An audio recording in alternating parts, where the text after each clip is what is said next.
This is Audible. Cold Feet, written by Jane Northcote, narrated by Matthew Lloyd Davis. Chapter 1. Sam squinted at the numbers on the front doors as he slowed the car, crawling along until he found one with the number 17 nearly obscured by a large Christmas wreath. He pulled up in front of the house. Before he'd even had a chance to unstrap his seatbelt, the front door opened and Ryan was there, waving in greeting.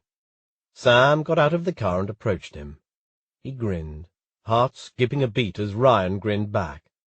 "All right, mate, you found it then?" "Obviously." Sam couldn't resist the opportunity for sarcasm, but ducked as Ryan cuffed him lightly on the head, knocking a strand of Sam's dark red hair into his eyes. Yeah, your directions worked. You were right about the sat-nav taking me to totally the wrong end of your road."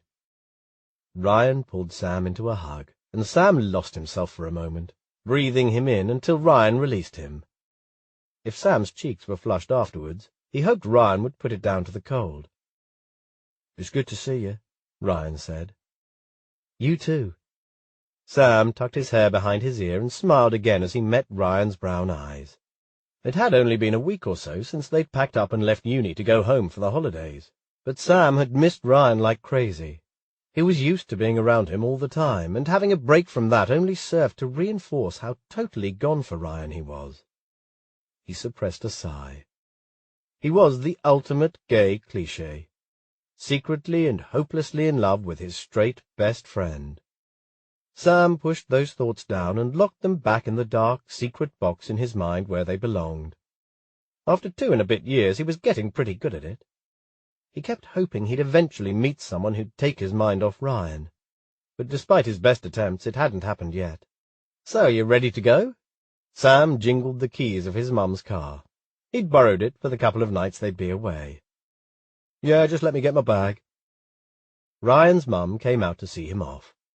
After nodding a quick hello to Sam, she pulled Ryan into a hug. "Have fun, love, and I'll see you when we're both back home." "You too, Mum. Have a good Christmas."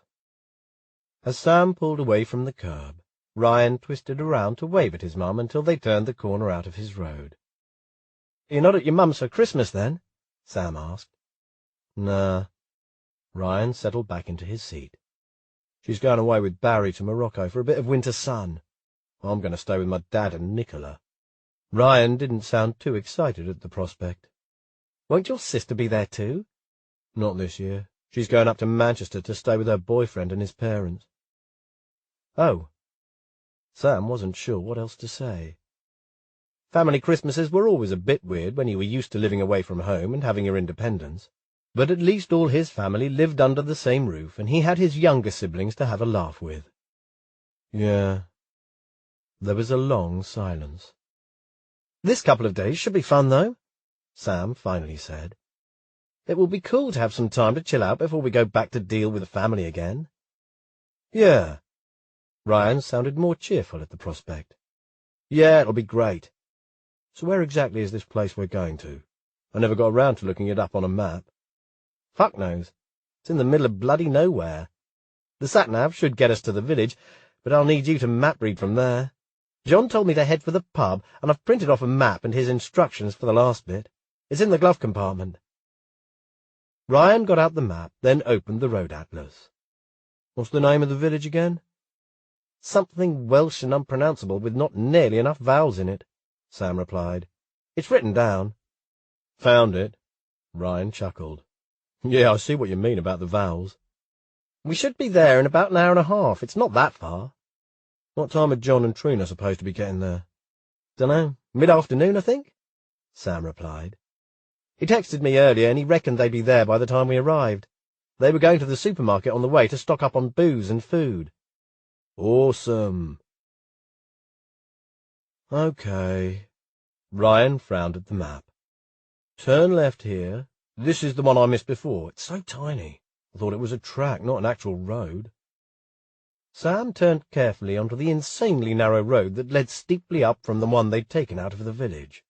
"If it has grass growing in the middle of it, I think it is a track." He kept in a low gear, bumping carefully over the uneven surface. Blimey, I'm glad John's instructions were good. I wouldn't have fancied our chances of finding this without them.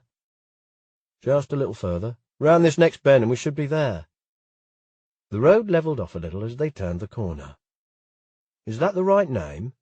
Ryan asked, pointing to a stone plaque set into the wall. The carved words on it read, Haffen Dorwell. Yeah, that's it.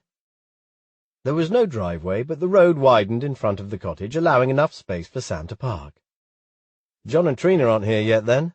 Sam said as he pulled into the space, careful to leave enough room for another car. Come on. Ryan was already opening his door, mindful of the narrow gap between the car and the dry stone wall. Sam got out too, excited to see where they'd be staying. John had shown them a couple of photos of the cottage, but it looked very different in real life. Smaller than he'd imagined and much more isolated. The photos hadn't done the location justice. There was only one other building in sight, another cottage farther up the road, obscured by trees. Aside from that, all Sam could see were fields, sheep, and a few small clumps of trees here and there. Rolling green hills turned into mountains in the distance, and the grey sky darkened threateningly over the peaks. The wildness of the Welsh countryside was bleak and unforgiving, but beautiful too. It was a far cry from the manicured lawns and stately townhouses of Oxford, where Sam lived, or from the housing estate in Swinton, where he'd picked Ryan up earlier this afternoon. He stared out at the landscape and smiled, his breath curling like smoke in the freezing air. "How do we get in?" Ryan asked. "Do we have to wait for John? It's bloody cold out here." "There's a key hidden," Sam said. "It's under the piece of slate in the flower bed by the front door." "Here?" Ryan stooped and lifted the blue-grey stone.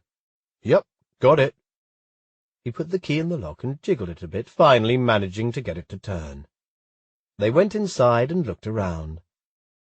It was quite dark. Although the curtains were open, the windows were small and a little dusty and didn't let much light in. Sam found a switch and flipped it. In the yellow glow from the overhead light, he saw the front door had led them straight into what was obviously the main living area of the cottage. There was a coat stand by the door, and the stairs led up from opposite the door. "This is cool," Ryan said. "Yeah, I can't believe we get to stay here for free." It wasn't exactly luxurious, but Sam didn't care.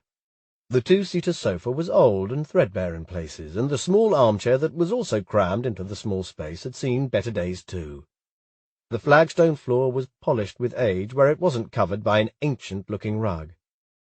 Sam shivered. "It's a bit nippy, isn't it?" It was almost as cold in here as it was outdoors. "I wonder how we put the heating on." He looked around for a radiator, but he couldn't see one anywhere. "I don't think there is any heating," Ryan said. "Well, not like we're used to, anyway. But there's a fireplace." He went over to the open hearth and crouched down to poke at a basket of logs. "These'll burn nicely. We should probably get this lit as soon as we can." They went to get their bags from the car before they explored the rest of the cottage. The only other room on the ground floor was a kitchen at the back of the house. It was small and very basic. The window over the sink looked out onto a garden bordered with a low stone wall. Sheep grazed in the fields beyond. "At least there's a kettle," Ryan said. "But how are we supposed to cook without a microwave?" Sam laughed. "Oh, my God, first world problems. I'm sure we'll manage. Knowing John, he'll be bringing pizza and oven chips anyway. That's all he ever eats." There were 2 bedrooms upstairs and a tiny bathroom. Just a toilet, a sink, and a bath with a shower over it. Both bedrooms were small, with very little space left over aside from what was taken up by furniture. The room at the back had twin beds, and the room at the front had a double. "I guess we're in here, then." Sam put his bag down on one of the twin beds. "Yeah, the lovebirds are going to want the double, I'm sure." Ryan grinned. "I hope these walls are thick." "Oh." Sam felt his face heat at the thought. It was bad enough getting to hear John and Trina through the walls when he was alone in his room back in the house they shared. The thought of having to listen to the sound of them shagging with Ryan in the same room made his toes curl with an uncomfortable mixture of embarrassment and something hotter and squirmier. "Come on." He stood quickly, wanting to steer their thoughts away from anything sex-related. "Let's go and get that fire lit. Hopefully the others will be here soon with the beer and food. I'm starving." I'm glad you know what you're doing." Sam watched as Ryan carefully constructed a structure in the grate with scrumpled-up newspaper and bits of kindling. I wouldn't have had a clue what to do. "Yeah, my few years in the Scouts are coming in handy now," Ryan said. "I always loved making fires. It was the best bit of Scout camp." He struck a match and held it to the paper in a few places to get it lit. The kindling was beautifully dry, and soon that was burning too. Ryan gradually added bigger pieces of wood until it was crackling away and starting to glow red. Perfect. Ryan sat back on his heels and put his hands out. Sam copied him, surprised at the heat it was putting out already. "Oh, that's lush." "I hope John brings marshmallows," Ryan said. Then he added, "Speaking of John, where the hell are they? Surely they should be here by now." "Yeah." Sam pulled his phone out of his pocket and frowned. "I've got no signal. How about you?" Ryan got his phone out and shook his head. "Nope, not a thing." They tried upstairs, but that was no better, so Sam put his coat on and walked up the hill a little way. A couple of 100 yards up the road, near the other cottage, he managed to get 3 bars of signal, and within a minute or two a series of texts and a missed call from John pinged in. "Gonna be late. Car broke down. Waiting for the AA." Then, a little later, "Won't make it today. Car's in the garage being fixed and we're back home. Should be okay to come tomorrow, though." Then, "Course the signal there's shit. Reply if you get this." Sam dialed voicemail and listened to John's message. "Sorry, mate. Hope you got my text, but my crappy car broke down. It'll be fixed by lunchtime tomorrow, so we'll drive over then. Mum says to help yourself to whatever there is in the cottage that's edible, but there's a village shop, so you won't starve. It's only open till 5:30, though, so I hope you get there in time. If not, the local pub does food, but it's a bit pricey. Okay, I think that's all. Yeah, see you tomorrow then. Have fun." Sam checked the time and cursed. They didn't have long to make it to the shop. He shot a quick text to John as he hurried back down the hill, telling him he'd got the messages. He was breathless when he burst back into the cottage, and Ryan turned, eyebrows raised in question. "They're not going to make it till tomorrow. Car trouble. But they've got all the food, haven't they? So we need to get to the shop in the village before it shuts." "Oh, bollocks." Ryan frowned. "That's a pain in the arse. I just put a load more logs on the fire. We probably shouldn't leave it till it's burned down a bit." "It's okay, I'll go on my own. Do you want anything in particular?" "No, anything's fine with me. But make sure you get some beer, too." "Of course, I'm not going to forget that." Neither of them were heavy drinkers, but they were students after all, and part of the point of these couple of nights away from the watchful eyes of their parents was to chill out and party a bit. Plus, Sam was feeling nervous at the prospect of a whole night alone with Ryan. It wasn't that they didn't normally spend lots of time together, but other people were usually around, and the distractions of assignments or TV shows or the Xbox. It was going to be a little different here with not much to do. Beer might help stop Sam feeling so awkward all of a sudden. He checked that his wallet was in his coat pocket and picked up his car keys from the coffee table. "Okay, I'll see you in a few." Chapter 2. Ryan turned back to the fire once the door had closed behind Sam. He couldn't resist poking it, even though it was burning beautifully. There was something so satisfying about a fire you'd built and lit yourself. He added another log and then moved back to sit on the sofa, staring at the flames as he tried to ignore the unsettled feeling in the pit of his stomach. Damn John and his crappy car. It would have been fun with all 4 of them there, but Ryan felt weird about being here alone with Sam. "You're being ridiculous," he told himself out loud. "He's your best mate, and you share a house with him, for fuck's sake." But the nervous flutter in his belly persisted. Ryan and Sam had been mates since the first week of uni, when they got talking after a lecture. In their second year they'd moved into a shared house and had been living together over a year now. Their relationship was easy, effortless almost. On the surface they might have seemed like an unusual combination, what with Sam being an uber geek and Ryan being on the rugby team. But when you dug a little deeper they had a surprising amount in common. Sam teased Ryan for being a secret geek and threatened to out him. Ryan's laughter at that joke was always a little forced, because Ryan had a different secret he was putting a lot of energy into hiding. And Sam was part of the problem. because Ryan's feelings about Sam were complicated. When Sam had come out to Ryan and their other housemates shortly before last Christmas, Ryan had honestly been surprised. Not because Sam was super straight-acting or shagging loads of girls or anything, unlike Ryan, but simply because Ryan hadn't given it too much thought. Though once Ryan knew Sam was gay and dating another guy, so presumably doing gay things with him, it was pretty much all Ryan could think about. And imagining Sam doing stuff with another guy was really fucking confusing. It threw Ryan into a state of arousal and jealousy and gave him a road to Damascus wake-up call about his own sexuality. But he wasn't ready to face it. A couple of times he'd almost said something to Sam. It would have been good to talk to someone who understood what he was going through. But he kept chickening out. Then, when Sam broke up with his boyfriend and was single again, Ryan didn't want Sam to think he just saw him as a convenient opportunity for bi-curious experimentation. Sam meant way too much to Ryan for him to risk their friendship by making things awkward. Ryan sighed and tugged his fingers through his hair, restless with nerves. He got up and started exploring the cottage a little more. Some instructions taped onto the wall in the kitchen told him how to put the water heater on, so he did that. Then he poked around in the kitchen cupboards a little, finding a few tins of beans and stew, and some dried packet mixes of pasta and rice that might be useful if they were stuck for food. He heard the sound of the front door and went out to greet Sam as he came back in with his hands full of bulging carrier bags. "Bloody hell, is it snowing?" Ryan asked. Tiny white flakes had caught in Sam's hair and stood out on the shoulders of his black jacket. "Yeah, not much, just a sprinkle." His pale cheeks had flushed pink from the cold. Ryan followed him through to the kitchen and took a bag to unpack.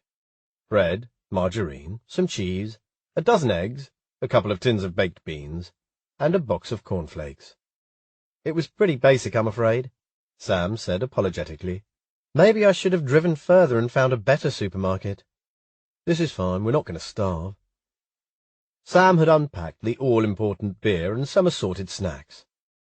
"I got those extra hot Doritos that you like." He threw the bag at Ryan, who caught it one-handed. "Oh, cheers, mate. You're so good to me." Ryan grinned. "Don't you forget it." "I'm starving already." Ryan looked at his watch. "Beans on toast?" "Sure." They started on the beer while they cooked, and once they had 2 steaming plates of beans and cheese on toast with scrambled eggs, they took their food and drinks through to the front room. "It's lovely and warm in here now," Ryan said. He sat back on the sofa and kicked off his shoes so he could put his feet up on the coffee table. The warmth from the fire seeped through his socks and into the soles of his feet as he ate. It was bliss.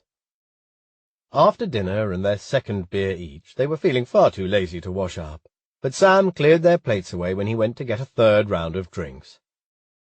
Once the focus of eating had passed, Ryan felt awkward. Normally, this was the time they'd be watching TV or firing up the Xbox for a game, or at least putting some music on. But here only the crackle of the fire and the rustle thump as a log slipped and settled disturbed the silence. The sofa sagged in the middle, pushing them together, and Ryan was a hair of the not quite enough space between them. But part of him wanted to make the space go away entirely. The thought had him standing abruptly. When Sam looked up in surprise, Ryan made his excuse. "I'm going to take a leak." Upstairs, as he peed, Ryan gritted his teeth and gave himself a stern talking to. "Stop being weird," he told himself. "If you keep being jumpy, he's going to work out something's wrong." When he got back downstairs, he found Sam looking in a low cupboard under the dresser. "Hey, I've found some games and stuff in here," Sam said. "Want a game of chess?" "Sure." Ryan smiled in relief at the distraction. They were back on familiar ground now. Chess was one of the secret geeky things Ryan liked, although he usually pretended not to, and at uni he and Sam sometimes played if they were in the mood for it. "Just so you know, though," Sam deadpanned, "you're going down." "Oh, yeah, in your dreams, boyo, bring it." 4 games, and 3 hours later it was 2-2. Ryan was knackered, and Sam was yawning too, but there was no way anyone was going to concede a draw. So they set the board up again. The tension mounted. They leaned in close, their knees touching as they studied the board. It was Sam's move, and he'd been thinking about it for ages, his chin in his hand and his brow furrowed with concentration. He was chewing on his bottom lip, and when he released it, it was red and flushed, wet with his spit. Ryan realized he was stirring and dragged his attention back to the board just in time to see Sam finally move his bishop. Trying to clear his head of thoughts of Sam's lips, Ryan noticed a threat to his queen and moved her quickly, taking an unprotected pawn. Sam didn't stop to think about his move this time. He swooped in with a rook that seemed to come out of nowhere. Fuck. Ryan really hadn't been paying attention. "Checkmate," Sam said. "Told you were going down." Bollocks. Ryan stared at the board, disgusted with himself for missing Sam's sneak attack. Nice move, though. Sam sat back against his arm of the sofa and tucked his legs up, poking his sock-clad toes under Ryan's thigh. "God, my feet are cold even with the fire on," Sam said. "I wonder if the snow stopped." Ryan got up to open the curtains and peered out into the darkness. The sky was mostly clear, and as his eyes adjusted to the pale light from the moon, Ryan could see the grass outside, still only dusted with the slight sprinkle of sleety snow that had fallen earlier. Yeah, it did. Ryan yawned and stretched, lifting his arms high. Sam's gaze dropped to his waist for a second. Ryan lowered his arms quickly as the cool air hit the strip of exposed skin there. "I might head up to bed," he said. "You staying up for a bit?" "No, I'm tired too, and the fire's burned down now. Not much point putting more wood on if I'm going to crash out soon." As they made their way up the stairs, the temperature dropped sharply, and in the twin room they'd be sharing, their breath was visible. There was a small electric heater in the corner under the window. "Shall I put this on for a bit?" Sam asked, crouching down in front of it. "God, yes, it's freezing." Ryan started rummaging through his bag for something more comfortable to sleep in. He didn't want to take too many layers off, but jeans were horrible to keep in, so he found some tracksuit bottoms instead. The rest of his clothes could stay on till he'd warmed up the bed a bit. "Crap, it doesn't work," Sam said. Ryan turned to see him crouching down, twisting the dial on the heater. "Let me try." "Ryan, I know how to switch a bloody heater on. It's not rocket science. You plug it in and turn it on. It's fucked." "Try a different socket?" They found another socket on the wall behind Sam's bed, but the heater still remained obstinately silent and cold.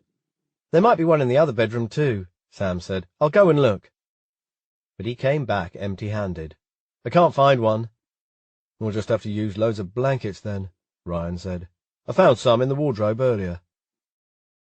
They each put a couple of blankets on top of the duvets, then took turns to use the equally freezing bathroom before turning the light off and climbing into bed. Sam's teeth were chattering like castanets, but Ryan could hardly take the piss because he was shivering too. Only clenching his jaw stopped his teeth from making a racket like Sam's. "If I die of hypothermia in the night, I'm coming back to haunt John," Sam grumbled. "Him and his freezing cottage and stupid broken heater." Ryan chuckled. "I'm sure you'll live." He'd put the covers over his head and was letting his breath warm the space under them.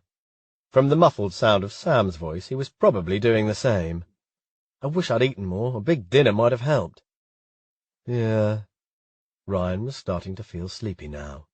The beer was taking its toll, and even though he was still cold, he could feel his consciousness starting to drift. So he ignored Sam's mutterings and snuggled further into the covers.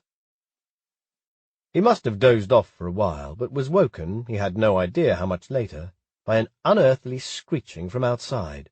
What the fuck? He started awake, poking his head out from under the covers so he could listen out for the sound again. God, it sounds like someone's being murdered out there. "I think it's a barn owl." Sam's voice cut through the darkness. "Is that the first time you heard it? It's been going on for a while." "Yeah, I must have been pretty out of it." "You were snoring, so I guess so." "Oh, sorry, did I keep you awake?" "No, I'm too cold to sleep." Shit. Ryan was properly alert again now. "Do you want one of my blankets? I'm okay now." "I don't want to make you cold, too." Ryan thought for a moment. Then, ignoring the little voice in his head that was telling him this was a bad idea, he said, "Get over here." "Eh?"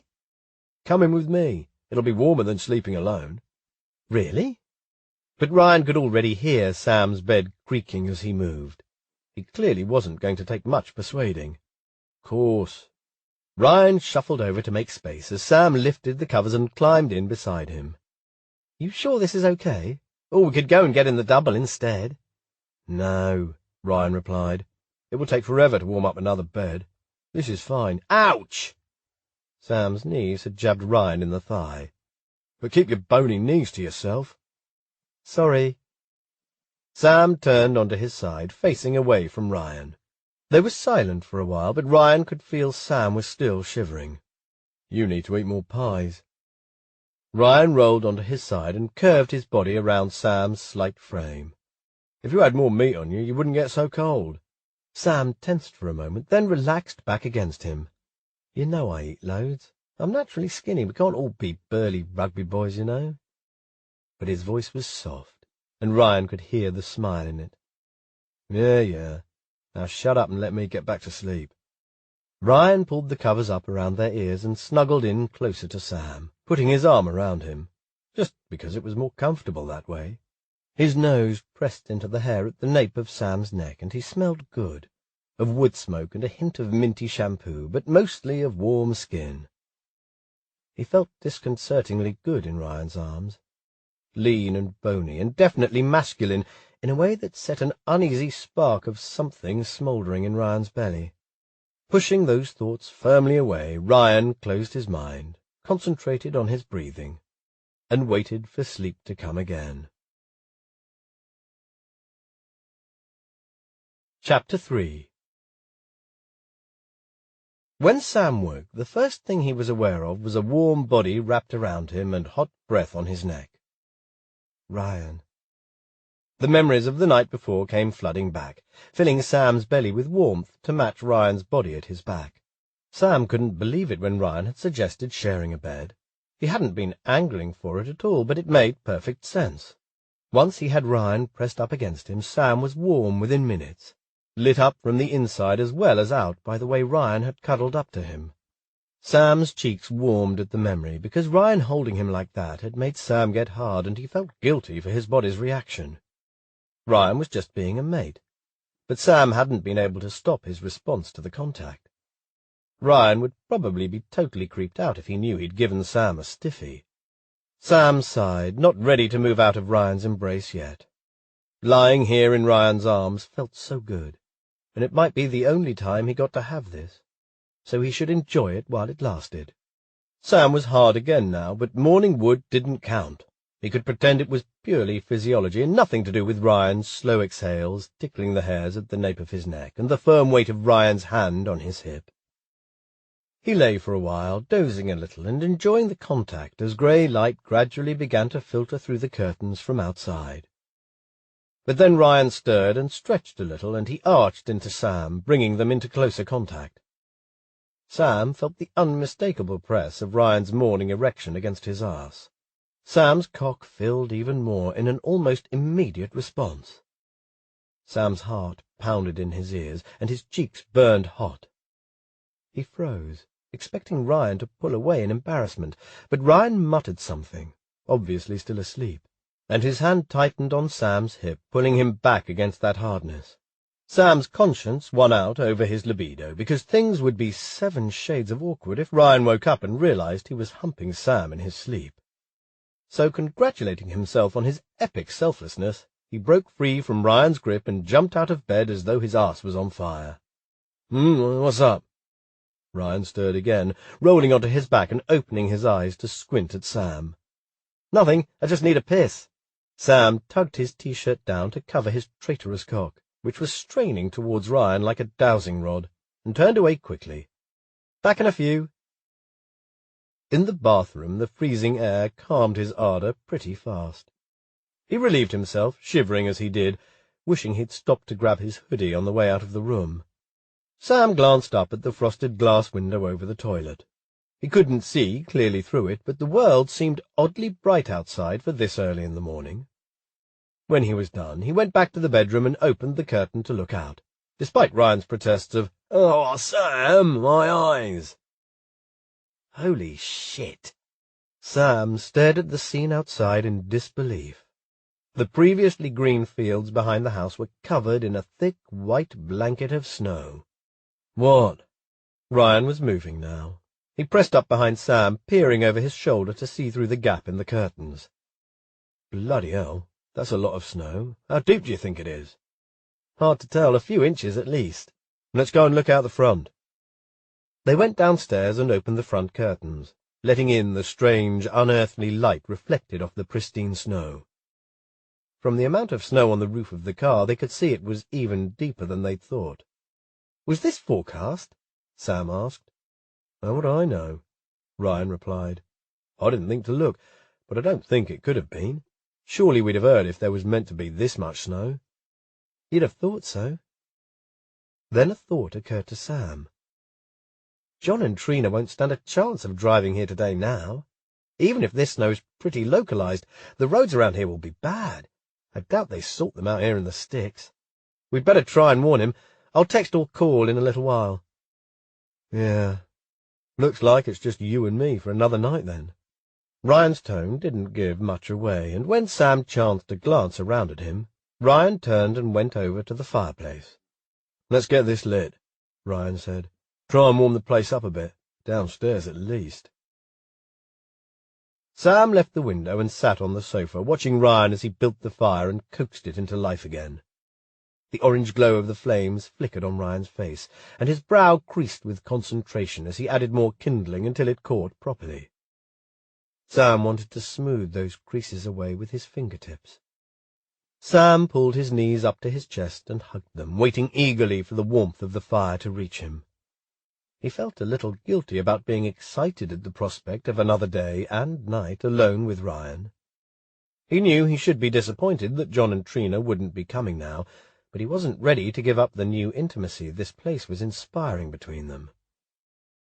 Once they'd lit the fire, they made toast and cups of tea and brought them back through to have on the sofa. The living room warmed up quickly now the fire was going, but it didn't seem to have much effect on the rest of the house. When they'd finished, they cleared up their plates and washed the dishes from the night before, then ventured back upstairs to get dressed. Their twin bedroom was like the Arctic still, their breath visible as they hurriedly switched tracksuit bottoms for jeans and decided against clean T-shirts. I might have a shower later anyway, Ryan said. Sam shivered at the thought of braving the chilly bathroom. I guess I'd better go and phone John, he said. Find out what the snow's like everywhere else. Are you coming? Definitely, Ryan said. I'm not missing out on a chance to come out and play in this. We should probably walk to the shop again and buy more food. We don't have enough to keep us going for another night. Yeah, sure, we can do that while we're out.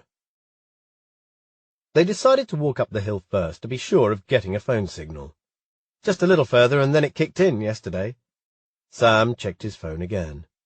I've got 1 bar now, but I had 3 up near that tree. They made slow progress. The snow was about 6 inches deep, coming way over the tops of their shoes and dragging at their feet as they trudged through it. The sky was a vivid blue, and the snow glittered in the sunshine. The green hills of yesterday were gone, covered in a thick blanket of white that stretched away to the peaks on the horizon. Look! Ryan pointed at a robin that had landed in the hedgerow. Its red breast was a vivid splash of colour against the monochrome world around it. Looks like something off a Christmas card. Sam smiled. Yeah, it really does. The little bird chirped as it fixed them with a beady gaze before flitting off into a tree. Sam's phone buzzed.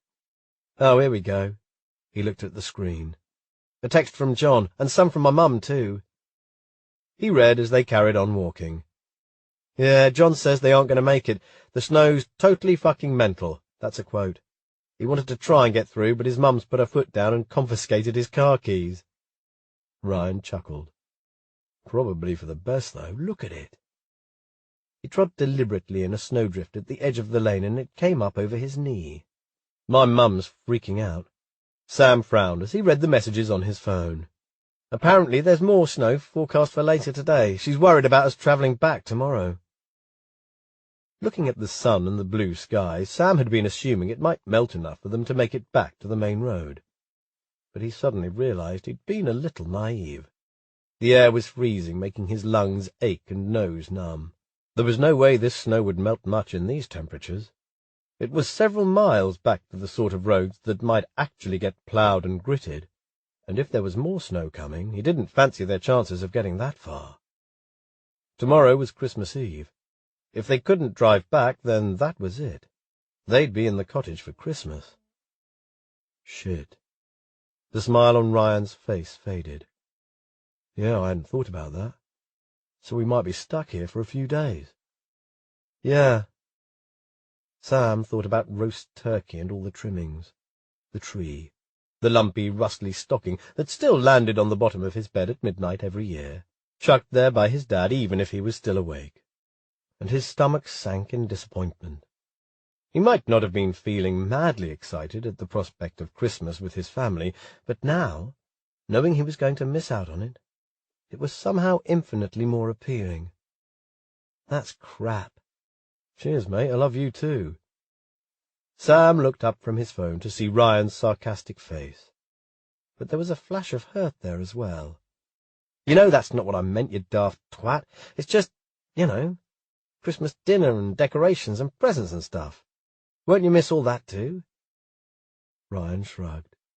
Not really. I was going to my dad's, remember? It was going to be me playing third wheel while he's all lovey-dovey with Nicola. All the turkey and stuffing in the world doesn't make that much fun. I've never liked Christmas much since Mum and Dad split anyway. It was always crap getting carted around, spending part of the day with one and part with the other. So you'd rather be here eating beans on toast with me? Sam teased, glad when Ryan smiled again. Yeah, something like that. Okay. Well, if we're going to be here for a couple more nights at least, we need a plan. We need to phone all the people and let them know what's going on, and then we need to get down to the village shop again to buy supplies. Sam phoned his parents while Ryan spoke to his dad. Then they called John from Sam's phone, because he had the better signal, to check it was okay for them to stay in the cottage longer than planned. Well, of course it is, you idiots. John's voice was tinny over the speakerphone. What else are you going to do, build an igloo? Mum says to help yourself to anything. Use whatever you need from the kitchen cupboards, and there's more firewood in the shed. Okay, tell her thanks, Sam said. Will do. Okay, boys, have a good one. Cheers, mate. Happy Christmas. You too. See you back in Brighton for the new year. The line went dead. Sam and Ryan looked at each other, and a bubble of excitement rose and popped in Sam's chest. He couldn't hold in the laugh that escaped. This is mad, he said. I can't believe we're actually going to spend Christmas here. Ryan grinned. Me neither. But if we are, we'd better go and buy some food, because wherever I am, even if I don't get turkey, I intend to eat myself into a food coma. It's traditional.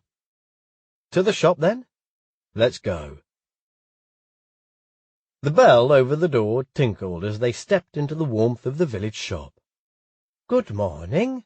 A cheery female voice greeted them, and Sam looked up to meet the friendly smile of the lady behind the counter. When he'd been at the shop yesterday, he'd been served by a teenage girl who'd looked at him curiously but hadn't spoke to him other than to take his money and give him his change. Where are you boys staying, then? We don't get many tourists here at this time of year.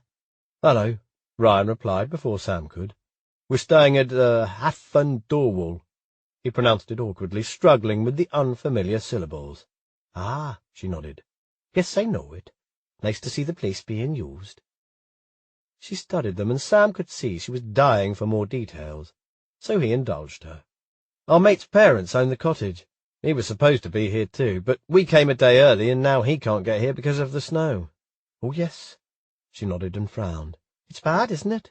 I don't think anyone will be getting in or out of the village for a few days now if the snow they're promising tonight comes. Lucky we had a big delivery yesterday, because the lorry won't be able to get through. If you're buying food, I'd stock up now. I'll be selling out of everything with people not being able to get to the supermarket. Thanks for the warning, Ryan said. I bet it's good for business, though. It is that. Oh, and just so you know, I'm open till midday tomorrow, but closed on Christmas Day and Boxing Day. A man coming to the till with a basket full of shopping interrupted their conversation, so Sam and Ryan took the excuse to pick up a couple of baskets of their own and start browsing for stuff to buy.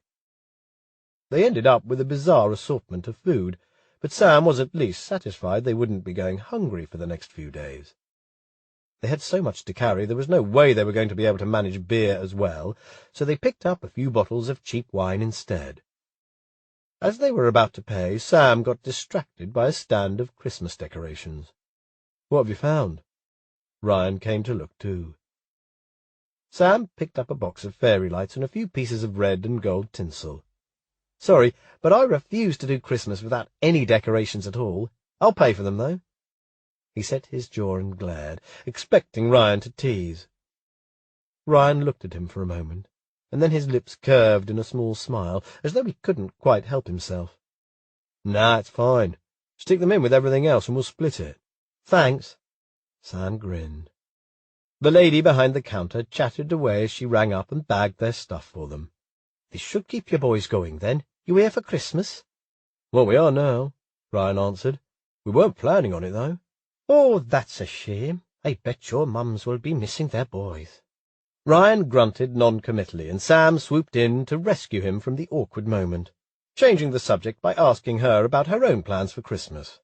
By the time she'd finished telling them about her 2 daughters and their families, who lived close enough that they would be able to get together for Christmas dinner despite the weather, they'd paid and were ready to leave. "Merry Christmas to you, then," she said as they loaded themselves up with the carrier bags. "Thanks.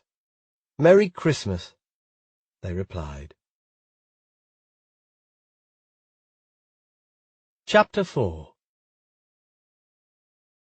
Back at the cottage, they unpacked their supplies and dried out their shoes in front of the fire while they drank more tea and ate their way through half a packet of biscuits. Sam rigged up the fairy lights over the mantelpiece and twined tinsel around them. When he turned them on, the multicoloured lights gave a pretty glow. "There," he said. "That's better. It feels like Christmas now." They did look nice, Ryan had to admit. He felt a reluctant flutter of Christmas spirit uncurl in his chest, like a damp butterfly trying to spread its wings. Sam rejoined him on the sofa, and they both sat, staring at the fire that was now framed by the lights and the glitter of the tinsel. "It's weird not having a telly," Ryan said, "or an Xbox." The lack of something else to focus on meant their conversation was stilted at times, but the silences between the words were quite comfortable. In the pauses, however, Ryan found his thoughts drifting to last night. He remembered how good Sam had felt in his arms, and he was surprised he didn't feel more awkward about it today. He wondered whether Sam would want to share a bed tonight. Ryan hoped so. They put more wood on the fire, and Sam settled down to read a battered old Agatha Christie mystery he'd found on the dresser, while Ryan played a game on his phone for an hour or so. Then they were hungry again. Ryan blamed the cold for his constant need to eat, so they heated up some soup for lunch and ate it with loads of bread and butter. After they'd eaten, Ryan was feeling restless. Normally a very active person, the confinement of the cottage was starting to make him antsy. Sam seemed happy curled up on the sofa reading, but Ryan needed to do something. "I'm going to go and find some more firewood." The logs in the basket were running a little low. If the ones in the shed were damp, it would be good to bring some in to dry out. Sam looked up, his hair falling over his eyes. "Need any help?" "No, it's fine. I just need something to do." Sam smiled. "You're like a dog who needs walking." Ryan didn't try and deny it. "Yeah, well, you're a lazy fucker. Some of us like to be busy." "Go and be busy. I'll be here chilling out. But I want to go out in the snow again later." Ryan was glad to find a generous supply of nice-looking logs stacked up in the shed. They were too big to burn as they were, but he'd found an axe, so he spent a happy half-hour splitting them into more manageable pieces. By the time he was done, his shoulders were aching and he was hot and sweating. He'd stripped down to his T-shirt and had his fleece tied around his waist. Ryan loaded up the basket and carried them back inside to find Sam dozing on the sofa. He'd slumped back and his book was lying open on his chest, rising and falling almost imperceptibly as he breathed. Ryan took the opportunity to study him for a moment. A tangled strand of hair lay across Sam's cheek. Ryan's fingers itched with the urge to brush it away and feel the dusting of stubble on Sam's jaw. Instead, he poked Sam in the ribs with his sock-clad toes and wiggled them until Sam squirmed. "Oh, bastard!" Sam grabbed Ryan's ankle and tugged until Ryan lost his balance and fell on top of him. They wrestled for a moment, laughing. You're squashing my book!" He shoved hard, and Ryan rolled, falling into the space between sofa and coffee table. "Ouch! Serves you right, you brute." Sam grinned down at him, triumphant. Then his gaze drifted a little, and Ryan realized his T-shirt had ridden up to show his abs. Ryan was pretty proud of his abs, so he didn't normally mind showing them off.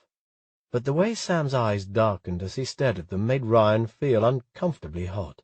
He got up quickly, realizing as he did so that he was getting hard just from the hungry look Sam had given him. Bloody hell. He was never going to get through these next few days without Sam noticing something. Part of Ryan wanted him to notice, but he was conflicted. What would it mean for their friendship if he did? That afternoon they set out across the fields near the cottage, where a footpath was signposted. The snow was mostly pristine. It was marked in a few places by sheep tracks, but most of the animals had clustered down near a shelter in the bottom of the valley, eating from troughs rather than trying to graze. Afterwards Sam denied he'd started it. He'd been aiming for the tree behind Ryan, not at Ryan himself, he insisted.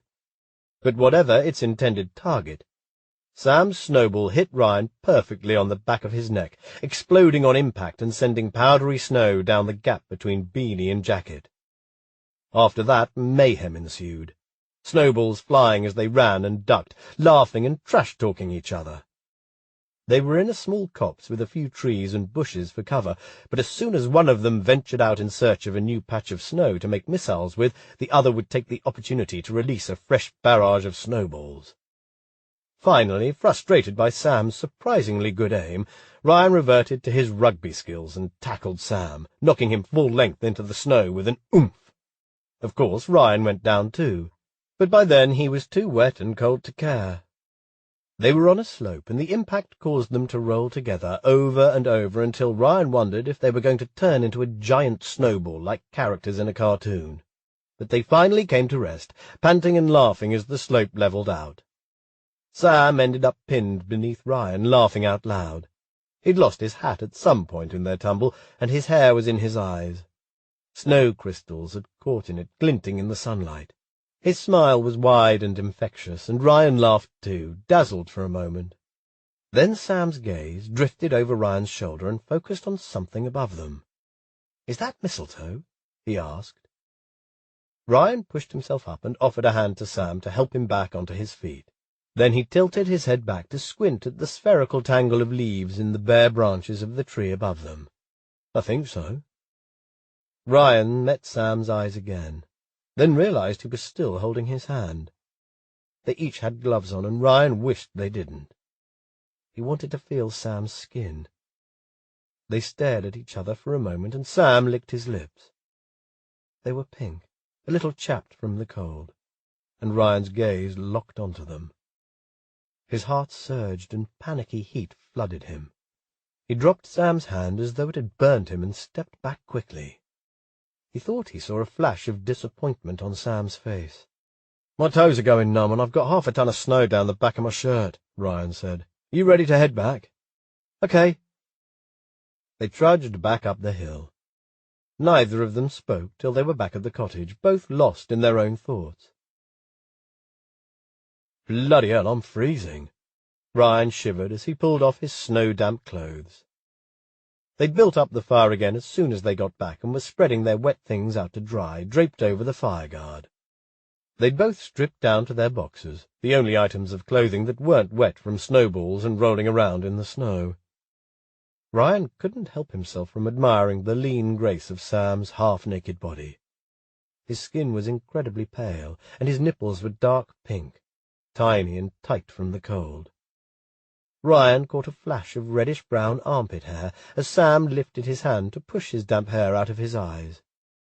A matching trail of hair led from his belly-button down to the bulge in his brightly patterned boxer briefs. Ryan's gaze stuck there.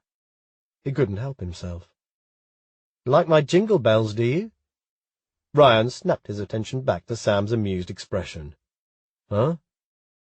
Ryan's mouth was dry, but he was sure his face must be an attractive shade of crimson at being caught staring at his best mate's package. "My Christmas boxers." Sam gestured back at his groin, so Ryan allowed his eyes to dip again. He belatedly noticed that Sam's bright red boxers were patterned with pairs of yellow bells tied together with green ribbon. "Oh, yeah." Ryan tried to make his voice sound normal, but it came out as a bit of a squeak. "Very festive, mate," he managed. "Blame my sister. She bought them for me last year as a joke, but I think they're quite cute." Sam turned away and stooped to poke at the fire. The curve of his arse and the length of his pale legs were distracting. Far too bloody cute, Ryan thought.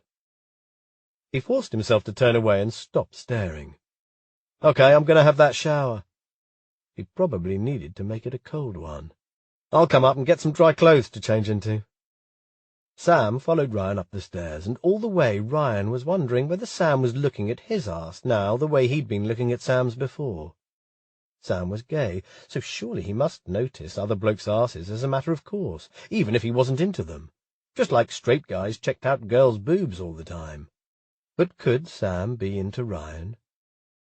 Ryan mulled it over as he scrubbed himself quickly in the cramped shower cubicle in the not-quite-hot-enough water.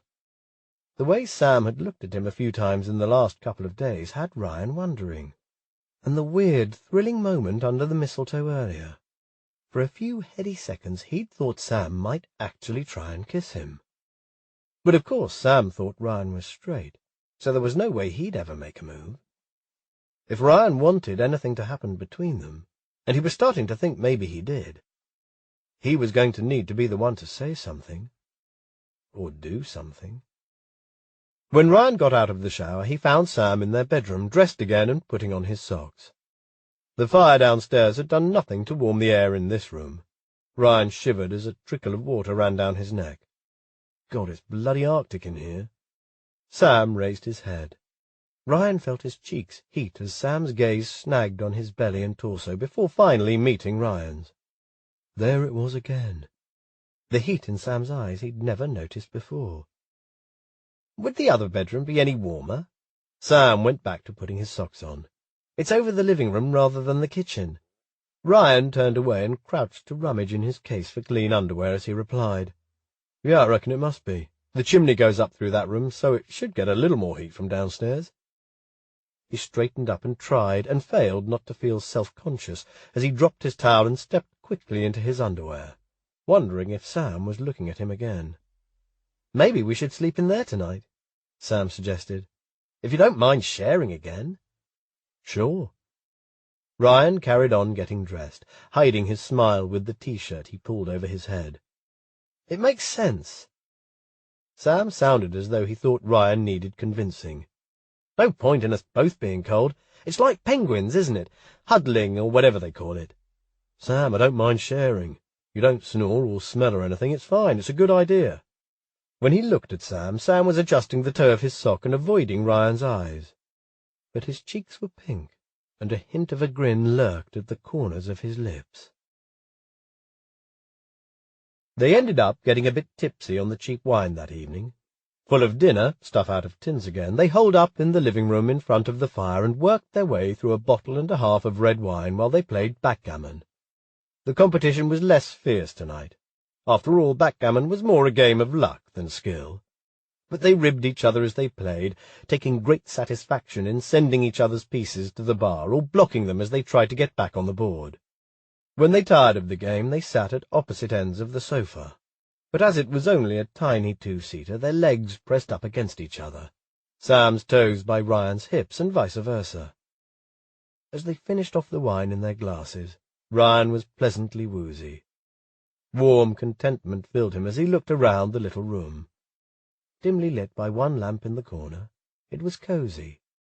The fire crackled, and as he breathed in he could smell the faint scent of wood smoke that permeated the cottage. Sam wiggled his toes, and Ryan grabbed them. "Stop fidgeting." He held them still. "They're cold," Sam complained. "I was trying to get the circulation back." "Even with 2 pairs of socks?" Sam shrugged. "They never warmed up after getting wet in the snow earlier." "That's good. Keep going." Ryan hadn't even noticed he'd started rubbing Sam's feet, but he continued, trying to warm them with his hands. He could feel how cold they were, even through the fabric. Sam sighed and settled back, a blissful smile on his face. Later that night they settled into the double bed together. It was much more comfortable than the single had been, less cramped, of course. But despite the extra space, they still wrapped themselves around each other. "The whole point is keeping each other warm, right?" Sam said as he curled around Ryan, the big spoon to Ryan's little one. Ryan didn't reply, but he took Sam's arm and wrapped it around his middle. Sam wriggled closer, and his breath caught the short hairs at the nape of Ryan's neck and made him shiver. "You still cold?" Sam asked. "Warming up now." Having Sam so close warmed Ryan in more ways than the physical. Emboldened by alcohol and a rush of affection, the words escaped before he had time to think about what he was saying and whether it was a terrible idea. "I wanted to kiss you earlier, you know, under that mistletoe." Ryan's heart raced as he waited for Sam to respond. There was a long pause, and for a moment Ryan wondered if Sam had gone to sleep on him. He didn't know whether to be relieved or disappointed. But then Sam finally whispered, "I did too." Silence reigned again, broken only by their breathing and the hoot of an owl outside. Ryan's head was racing. Dare he roll over and kiss Sam now? What would happen if he did? But courage failed him, and the longer he waited, the more afraid he was of the consequences. And so the moment passed. Ryan's overexcited heart finally slowed as tiredness and red wine won out over terror and infatuation, and he fell asleep, cursing himself for wasting the perfect chance to make a move. Chapter 5. Sam lay awake for ages, long after Ryan's breathing became slow and even. He was reeling from Ryan's words. Maybe it had been the alcohol talking, but even so. Straight guys didn't usually go around admitting they wanted to kiss their gay best mates, simply because they were a bit pissed. In Sam's experience, alcohol might loosen the tongue, but it only made you say stuff that was true, and maybe admit stuff you'd normally keep to yourself. In that moment after Ryan's admission and Sam's reply, Sam had been so sure something was about to happen. He could feel the tension between them like a physical force, and he'd been ready and waiting for Ryan to roll over and make the idea of the kiss a reality. But nothing happened. Sam knew if anything was going to change their relationship from friends to something more, it had to come from Ryan. Sam had wanted him for so long, but he wasn't going to push Ryan into doing anything he'd regret. He couldn't bear the thought of things being uncomfortable between them, and the pain of a rejection from Ryan would be too much for Sam to bear. Pining after his unobtainable straight mate was bad enough, but he'd found a way to handle it. He'd survived this long, after all. But fucking up and losing Ryan's friendship over some sexual experimentation was quite another. He was dying to know, though. Was Ryan gay, bi, or just curious? If Sam wanted answers, he needed to ask him. Maybe he would. Tomorrow. Sam thought about bringing it up over breakfast, but Ryan was quite uncommunicative. He'd slept in longer than Sam, and finally stumbled down around 10:30 when Sam was drinking his second cup of tea. Ryan grunted something that passed for a greeting and went straight past Sam into the kitchen. When he emerged with tea and toast, he sat in the armchair rather than his usual spot next to Sam on the sofa. "Oh, my head!" Ryan frowned. "How much of that bloody wine did we drink last night? Did we finish both bottles?" Sam nodded. "More or less. I think there's a tiny bit left in one. Feeling it, are you?" He didn't feel too bad himself. He'd felt a bit dehydrated first thing, but he'd already perked up. He was surprised Ryan appeared to be suffering. "I hardly even remember going to bed." Ryan picked up his mug and cupped both hands around it, blowing at the steam that rose from it. Sam's heart sank, and a spark of irritation flared and burned. So that was how Ryan was playing it. Sam didn't believe for a minute that Ryan didn't remember what he'd said. Sam reckoned he remembered it all too well and was obviously freaking out about it. "Really?" He resisted the urge to roll his eyes. You didn't seem that bad to me." Ryan's face flushed an uncomfortable-looking shade of pink. "Yeah, I don't know. I was pretty out of it, I think." Sam remembered what a gay crisis felt like, and had some sympathy for Ryan, even though he was a bit pissed off with him for being such a coward. "Lightweight," he teased, playing along and lifting the mood. He changed the subject. "There's been more snow overnight, I think. Not loads, but it looks like another inch or so." "Blimey. I wonder how long we're going to be stuck here for." "Mum reckoned it was supposed to thaw by Boxing Day," Sam said. "It's going to get warmer then, so we should be able to make it home by the 27th at the latest." They ventured outside in the afternoon. The snow was crunchy underfoot where it had melted and refrozen, leaving some lethal icy patches on the road.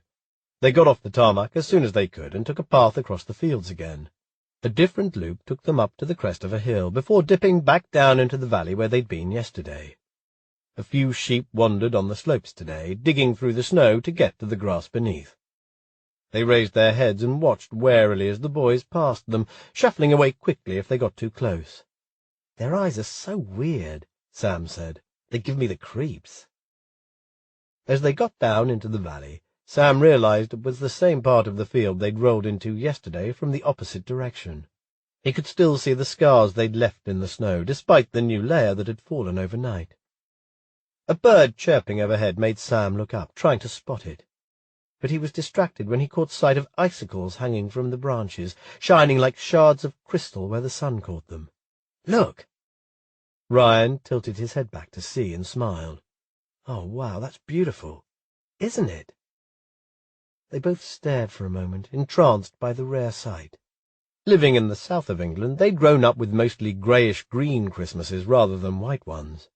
Even in the colder months of January and February, snow was rare where they lived. Then the bird, a robin, chirped again as it hopped from branch to branch, finally alighting on the same cluster of mistletoe as yesterday, almost exactly over where they stood. Sam's stomach flipped, and when he tore his gaze away from the evergreen leaves and strange white berries, he found Ryan staring at him. There was an odd expression on Ryan's face. He looked almost fearful. Sam began to turn away, but Ryan's hand on his shoulder stopped him. "Sam, do you remember what I said to you last night?" Sam nodded, his throat tight. "Thought you couldn't remember last night, what with all the wine you drank," he challenged. "I lied." Ryan tightened his grip, his thumb digging into Sam's collarbone through his jacket. "I might have been a bit pissed, but I remember exactly what I said, and I meant it." Sam swallowed, then raised his chin a little before saying clearly, "Go on, then." He wasn't expecting Ryan to actually do anything, but Ryan did. It wasn't a perfect kiss. It was clumsy and a little awkward as their lips snagged where they were dry and chapped from the cold. Ryan was hesitant at first, almost drawing back after the first brush of lips. But Sam brought his hand up and curled it round the back of Ryan's neck, keeping him there and parting his lips to encourage him. Ryan made a muffled sound of what was probably approval. Whatever it was good enough for Sam, and he moved closer, wrapping his other arm around Ryan's waist. Ryan raised both hands to Sam's face, cupping his cheeks with gloves that were cold and damp. Sam hardly noticed. He was much too lost in the sweet intensity of the kiss to care. A series of meows came from a nearby holly bush, abruptly interrupting their hallmark moment. Sam came up for air, noticing with satisfaction that Ryan looked rather dazed. "What the hell's that?" Ryan asked. But Sam didn't care what was making the noise. Kissing was more important. He grabbed the collar of Ryan's jacket and held him there, leaning back in for more. But the meowing came again, louder and more insistent. Sam cursed silently and tried not to look too sulky as Ryan pulled away and went over to the bush, parting the prickly leaves carefully so he could peer in. Sam followed, lips tingling and heart still pounding from the kiss. "Look," Ryan said. The pale green eyes were the first thing Sam spotted, and one white paw on an otherwise pure black cat. "There, right in by the trunk. Can you see it?" Ryan asked. "Just." "Bloody cock-blocker," Sam thought. Couldn't it have kept quiet for a few more minutes? The cat meowed again and started scrambling towards them through the branches. Ryan could reach it first, cursing as the spiky leaves caught at his sleeves and gloves, and he scooped the kitten, it was hard to tell, but it had that lanky look of the not quite fully grown, into his arms, crooning and stroking it as it scrabbled a little, clearly nervous of its rescuer. "Shh, there, it's okay, I've got you. What are you doing out here? This isn't a very good place for a cat to be. You should be curled up indoors on a day like today." The cat settled, meowing again, but sounding more conversational than panicked now. "Ah, you're gorgeous, aren't you?" Ryan tickled it under its chin, and the cat put its head back, purring. Sam glared, trying to push away a ridiculous stab of jealousy towards the cat for taking Ryan's attention away from him. "What on earth are we going to do with it?" he asked. "Well, I guess we should try and find its owner." Ryan turned, scanning around. Cats don't usually have huge territories, do they? It must live quite close. The cat had no collar to give them a clue. "The only other house near here is the one up the road from ours." Sam pointed to the slate roof visible on the horizon. Smoke curled from the chimney, so it was obviously inhabited. "Well, that's a good place to start. Even if it doesn't belong there, if the people who live there are local, they might recognize it." They trudged up the hill, with the cat nestled comfortably in Ryan's arms. When Sam glanced across at it, it looked back with its gooseberry eyes and an expression of smug satisfaction. Sam wanted to ask Ryan about the kiss, what it had meant, whether he wanted more. But Ryan was utterly focused on the cat, still murmuring sweet nothings to it and stroking it as they walked. It was as though the kiss had never happened. Maybe Ryan wished it hadn't. Maybe he was already regretting his moment of bi-curiosity. Sam's stomach was churning with nerves as questions and wonderings tumbled around in his head. Sam knocked on the door of the cottage. The cat started wriggling in Ryan's arms and mewing again, but Ryan held on to it. "No, you don't, matey. Hang on while we find out for sure if this is where you live. I don't want you running off and getting lost again." The door finally opened, and an old lady peered out. She was small and frail-looking. She frowned with confusion when she took in the two boys on her doorstep, but then the cat meowed again, loud and insistent, and her face broke out into a smile as she noticed the little creature, scrabbling to escape from Ryan's firm hold. "Oh, you brought back Nerys. I was so worried about her." Ryan finally released the cat, who shot straight inside the house without pausing to greet her delighted owner. "She'll be starving," she chuckled. "Gone straight for the food she has, little bugger." Sam bit back a chuckle at her language. The swearing was unexpected, coming out of the mouth of this little old lady. "We found her down at the bottom of the valley over there," he pointed, "hiding in a tree. Has she been gone long?" "I didn't see her all day yesterday. I think she was out when the snow came the night before. I would have gone to look for her myself, but I can't risk a fall in the snow, not these days." Sam noticed she was leaning on a stick. "Well, I'm glad we found her for you, Mrs.—" He paused. "Ma'am?" "It's Mrs. Evans, love, but you can call me Mary. But what am I thinking, leaving you on the doorstep in this weather? Come in for a minute. Let me make you both a cup of tea. You must be freezing." They tried to protest, but she was very insistent. "No, really, I don't get much company, and I've got a Yule log that needs eating. I bought it because I was supposed to have company tomorrow for Christmas, but they won't be coming now. Such a shame. Now hurry and close the door behind you. I'll go and pop the kettle on." She'd already turned and was shuffling off purposefully, leaning on her stick. Sam looked at Ryan, who shrugged and whispered, "You heard the lady, and I don't think she's going to take no for an answer." Sam sighed, wanting to be alone with Ryan again so he could ask him what, if anything, the kiss meant. "Yeah, okay." They went in, towing out of their trainers and leaving them by the front door. "Bloody hell," Ryan hissed. "Look at all her cats."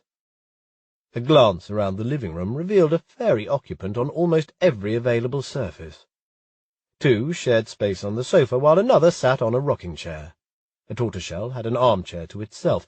A Siamese perched sphinx-like on one of the chairs by the dining table, and a giant ginger Tom stretched out on the rug in front of the fire.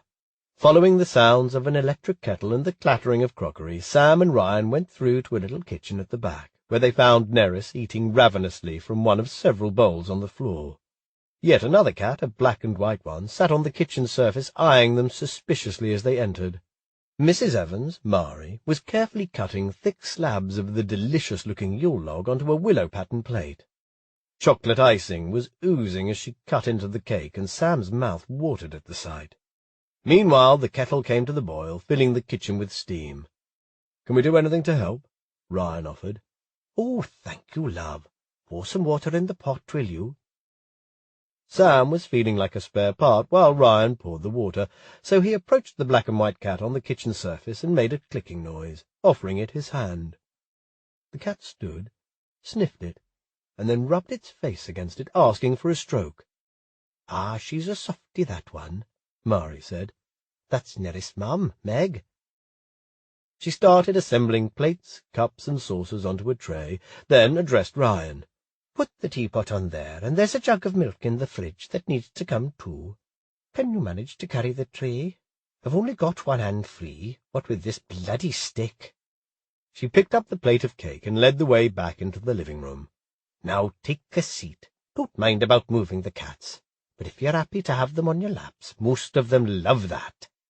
Sam decided the big grey fluffy thing on the end of the sofa looked pretty amenable. He scooped it up. It purred, so he deposited it on his knees and stroked, hoping it would stay. Ryan took the other end of the sofa with a tabby who rejected his knee, choosing to fit between him and Sam instead with a rather disgruntled expression. "Now then," Mari said, once she'd moved the tortoiseshell onto her lap and settled herself in the armchair. "Introduce yourselves. I forgot to ask your names before." Chapter 6. Ryan let Sam do more of the talking as Mari poured tea with a shaky grip and put slices of cake onto plates for them. Sam introduced them both and explained where they were staying. "Ah, yes, it's nice to see the place being used," Mari said. "Bit of a change of scenery for you." "Yes, we both live in town, so being here is very different." "It really is a quiet haven, then. That's what the cottage name means, you know," she added, noticing Sam's frown of confusion. "Avondale, quiet haven." "I didn't know. That's cool, and yeah, it's a bit different to what I'm used to." Ryan tuned out of the conversation for a moment and let his mind drift back to kissing Sam. He wondered what would have happened if Neris hadn't interrupted them. Maybe they'd still be out there, kissing in the snow. Maybe they'd have gone back to their cottage and picked up where they'd left off. He tried to study Sam surreptitiously, dying to know what he thought about it all. "Oh, thank you," Ryan said, pulled out of his daydreams when Mari handed him a cup of tea.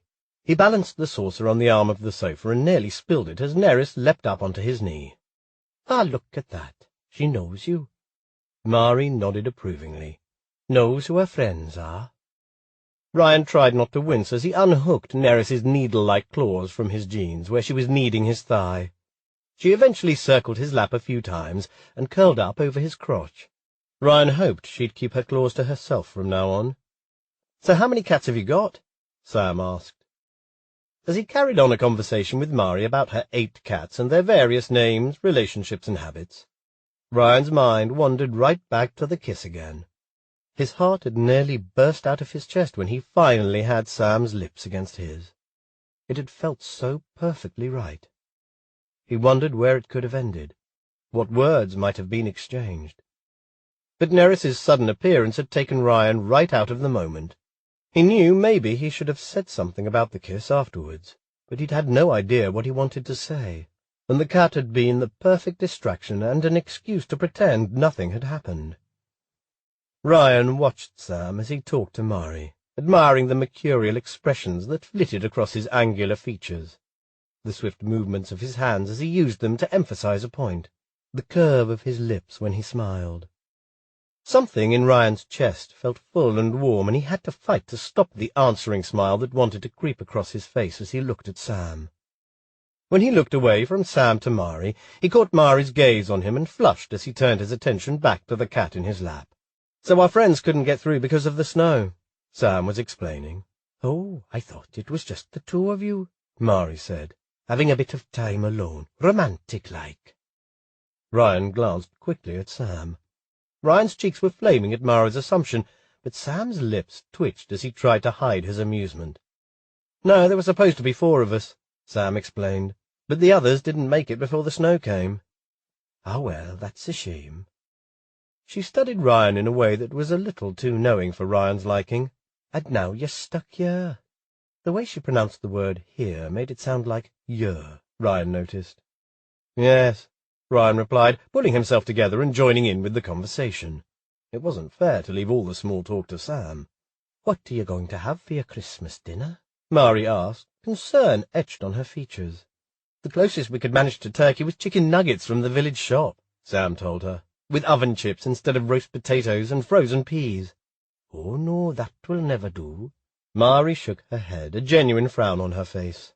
"But you know what? I think Nerys has done us all a favour, because I have the opposite problem to you. A house full of food and nobody to share it with. My daughter and her family were supposed to be coming here tonight and staying. I already had all the food delivered before the snow came, and I'm never going to manage to eat it all on my own. Hell, I can't even lift the bloody turkey to put it in the oven with my arthritis. How about you boys come here tomorrow morning sometime, help me with the cooking, and we can have Christmas dinner together? What do you think?" Her face lit up as she made the suggestion, and Ryan could see the young woman she once was, excitement stripping the years away and making her eyes dance. Sam looked at Ryan and raised his eyebrows. "We'd love to," Ryan said. "Wouldn't we, Sam? If you're sure." Sam nodded, and Ryan smiled back. "Of course I'm sure." Mari's delight was obvious. "I can't bear to see good food go to waste." They made plans for the next day as they finished their tea and cake. Then Mari started talking about her daughter, prompted by a question from Sam. "No, she doesn't live far, just down near Monmouth with her wife and their little boy."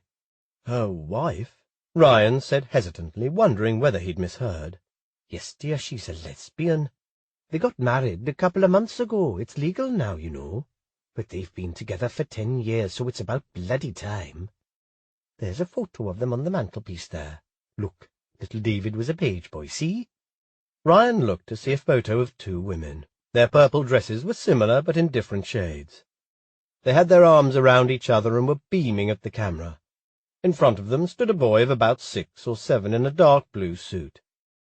"It's a shame they can't make it to you for Christmas," Sam was saying sympathetically. "Will you be able to see them at New Year instead?"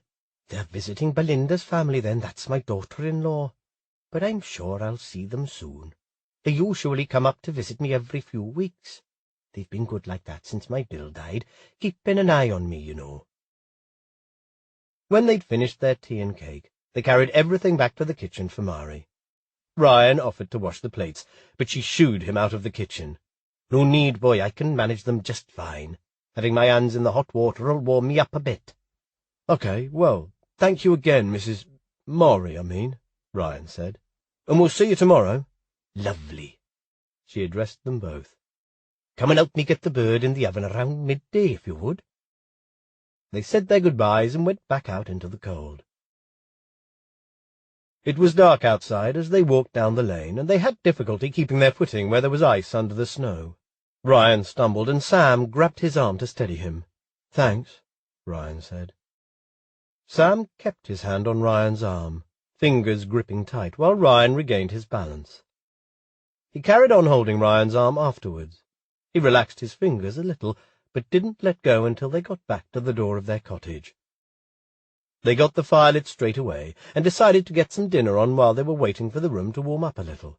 The gas oven took the chill off the kitchen as they cooked frozen pizza, and they finished the dregs of the wine from the night before and opened a new bottle. Ryan was on edge, still stunned by the kiss earlier. Sam didn't seem to be behaving any differently to normal, but Ryan felt as though awkwardness must be visible in every movement he made, every word he spoke.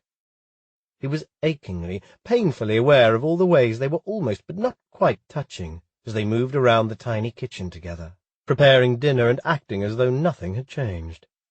After they'd eaten, the living room was still cold, so they brought a blanket down to sit under. Sitting at opposite ends of the sofa, with their knees bent and feet tangled under the blanket, gave a false impression of intimacy. But the giant, invisible elephant parked between them was driving Ryan a little crazy. All he could think about was the kiss, but he had no idea what to think about it. They'd almost reached the bottom of the new bottle of wine, and the silence was bordering on excruciating when Sam finally broke it. "So, I guess we need to talk about what happened earlier." Ryan breathed a shaky sigh of relief that Sam had bigger balls than he did. He felt tied up in knots inside, and still didn't know what he really wanted. But he definitely didn't want to carry on like this. "Yeah," he said, avoiding Sam's eyes. "Talking in words of more than one syllable would be good." "Yeah." Ryan grinned sheepishly and licked his lips. Sam huffed. "For fuck's sake, okay, I'll start with a question. Have you ever kissed a guy before?" Ryan shook his head, daring to glance at Sam. Something passed over Sam's face, relief maybe, or satisfaction. "Have you ever wanted to?" "Maybe, in an abstract kind of way." Ryan shrugged. "But not like that, like I did with you." "But yesterday is the first time you ever said anything, so where did it come from?" Ryan took a deep breath. "It's not totally new." He felt his cheeks heat and his heart surge as he geared himself up to be honest. He kept his eyes fixed on the flames rather than at Sam as he spoke, watching the flicker and glow as the wood was consumed. "I've been thinking about you, like that, for a while now." "How long's a while?" "I'm not sure. I guess it started when you came out. It made me think about stuff." Ryan was sure his face must be scarlet. "Are you gay, Rye?" Ryan's mates rarely used the short form of his name. He was more used to hearing it from family. But it sounded right coming from Sam. "Yeah, I think so." Ryan could hear the uncertainty in his voice, and he hated it, because he was sure. He just wasn't used to saying it, but he took a deep breath and met Sam's gaze as he said the words, "Okay, no, I don't think, I know." "But what about all those girls you kept bringing home? We were thinking about installing a turnstile for your bedroom door in the second year of uni." Ryan shrugged. "I suppose I was trying to prove to myself that I wasn't, gay. But it didn't work." "So is that why you stopped?" Ryan had been a monk since the summer. John and Anthony, their other housemates, had teased him for his sudden lack of action, but Ryan had used the pressure of studying as an excuse. "Yeah, but I wasn't ready to come out or anything, so I watched a lot of gay porn instead." Ryan shrugged, cheeks heating. Sam grinned. "Really?" Ryan nodded. "And that helped you make up your mind?" "I guess." "Why the hell didn't you say anything to me before?" Hurt flashed across Sam's face. "God, Ryan, you should have known you could talk to me without me judging you." "I don't know. I suppose I didn't want you to think I was latching onto you as the only other gay bloke I knew well. Especially because I, fancied you a bit." He tried to make it sound like it wasn't a big deal. "You're a mate, my best mate. I didn't want to complicate things by trying to get off with you. I felt weird about thinking stuff like that, about someone who's supposed to be my friend." Ryan didn't mention his feelings for Sam were more than just casual interest. "How on earth did you tell your best mate you had a crush on him? There was no handbook for this." "I didn't mean about fancying me. I mean, why didn't you tell me you were gay?" "Oh." Ryan's blush was back with a vengeance. "I don't know. I guess I wasn't ready to talk about it." Ryan knew he was being evasive and not admitting to Sam the true depth of his feelings. Sam knowing that Ryan had thought about kissing him was one thing, but telling Sam he'd been pining over him for the best part of a year was more than Ryan was prepared to admit. He couldn't bear the thought of Sam letting him down gently, which he surely would if he knew the extent of Ryan's interest. "You're an idiot," Sam said. But when Ryan met his gaze, a slow smile crept over Sam's face, reassuring Ryan that things were okay between them. "You should have told me." "Fuck off." Ryan kicked Sam's feet under the blanket. "I'm not. It was hard." "You are, though. So anyway, what now? We're here, alone. Got time to kill." Sam trailed off, wiggling his eyebrows suggestively. Then he added, "Shame we didn't get any mistletoe when we decorated." Hope flared in Ryan's chest, and he tried to keep his voice even as he replied, Do we need mistletoe? I don't if you don't. There was a heated pause as they stared at each other. Ryan's heart beat hard. Hormones raced through his bloodstream, and excitement surged. What are you waiting for, then? That was apparently all the invitation Sam needed. He tossed the blanket aside and crawled over to climb into Ryan's lap. He straddled Ryan's thighs and looked down at him with a focus and intent both terrifying and exciting, because Ryan knew where this would lead. This time, once they started kissing, there would be nothing and nobody to stop them. But Ryan wasn't going to back out now. He reached for Sam, sliding his arms around his lean body and pulling him close until their lips touched. Chapter 7. They snogged on the sofa for what felt like hours. Sam lost all track of time, caught up in the slow, sweet press of lips and slide of tongues as they explored each other's mouths. They let their hands roam, too, innocently at first, stroking into hair or cupping a cheek, angling the other's jaw to deepen the kiss. Then Ryan spread his hands out on Sam's back and slid them down until he was holding Sam's hips. Sam started a slow, dirty grind over Ryan's erection where he could feel it, hard and straining through his tracksuit bottoms. Sam smiled into the kiss, glad to know Ryan was as turned on as he was. Neither of them was in a rush to take things further, though. Sam's arousal was warm and lazy, like the gentle glow of the fire as it burned down in the grate as they kissed, both too lost in the moment to notice. Sam thought about suggesting they move things up to bed, but he was afraid of breaking the spell. He couldn't believe he finally had this, that he'd finally got to touch Ryan like this, and he didn't want to do anything to mess it up. So he carried on, letting Ryan lead.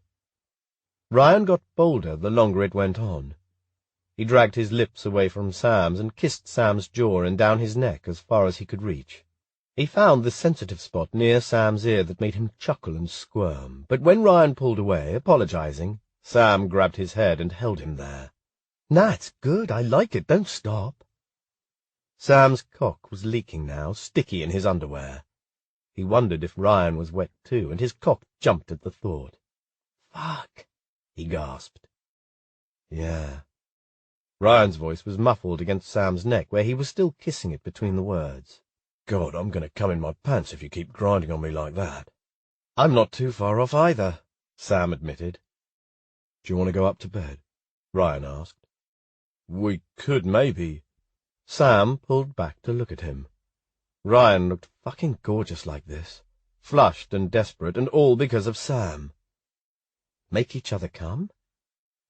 Ryan nodded, lips parted and wet. Sam grinned. "Let's do it." They hurried up the stairs and into the double bedroom where they were sleeping now. Sam took off his hoodie, then decided his tracksuit bottoms needed to come off too. They'd only get in the way. Ryan stripped down to his T-shirt and underwear as well, and Sam hid his smile as he noticed the damp spot on the blue fabric of Ryan's boxers. They climbed under the covers together, shivering as the cool cotton touched their skin. But soon they were kissing again, generating heat between them, the chill forgotten. They lay on their sides, legs tangled together, and Ryan kissed Sam hungrily now, more desperately than he'd been downstairs. He hooked his leg over Sam's thigh and shifted closer, rubbing his cock against Sam's hip. Sam was dying for more now, and he knew instinctively that Ryan was holding back, waiting for Sam to do something.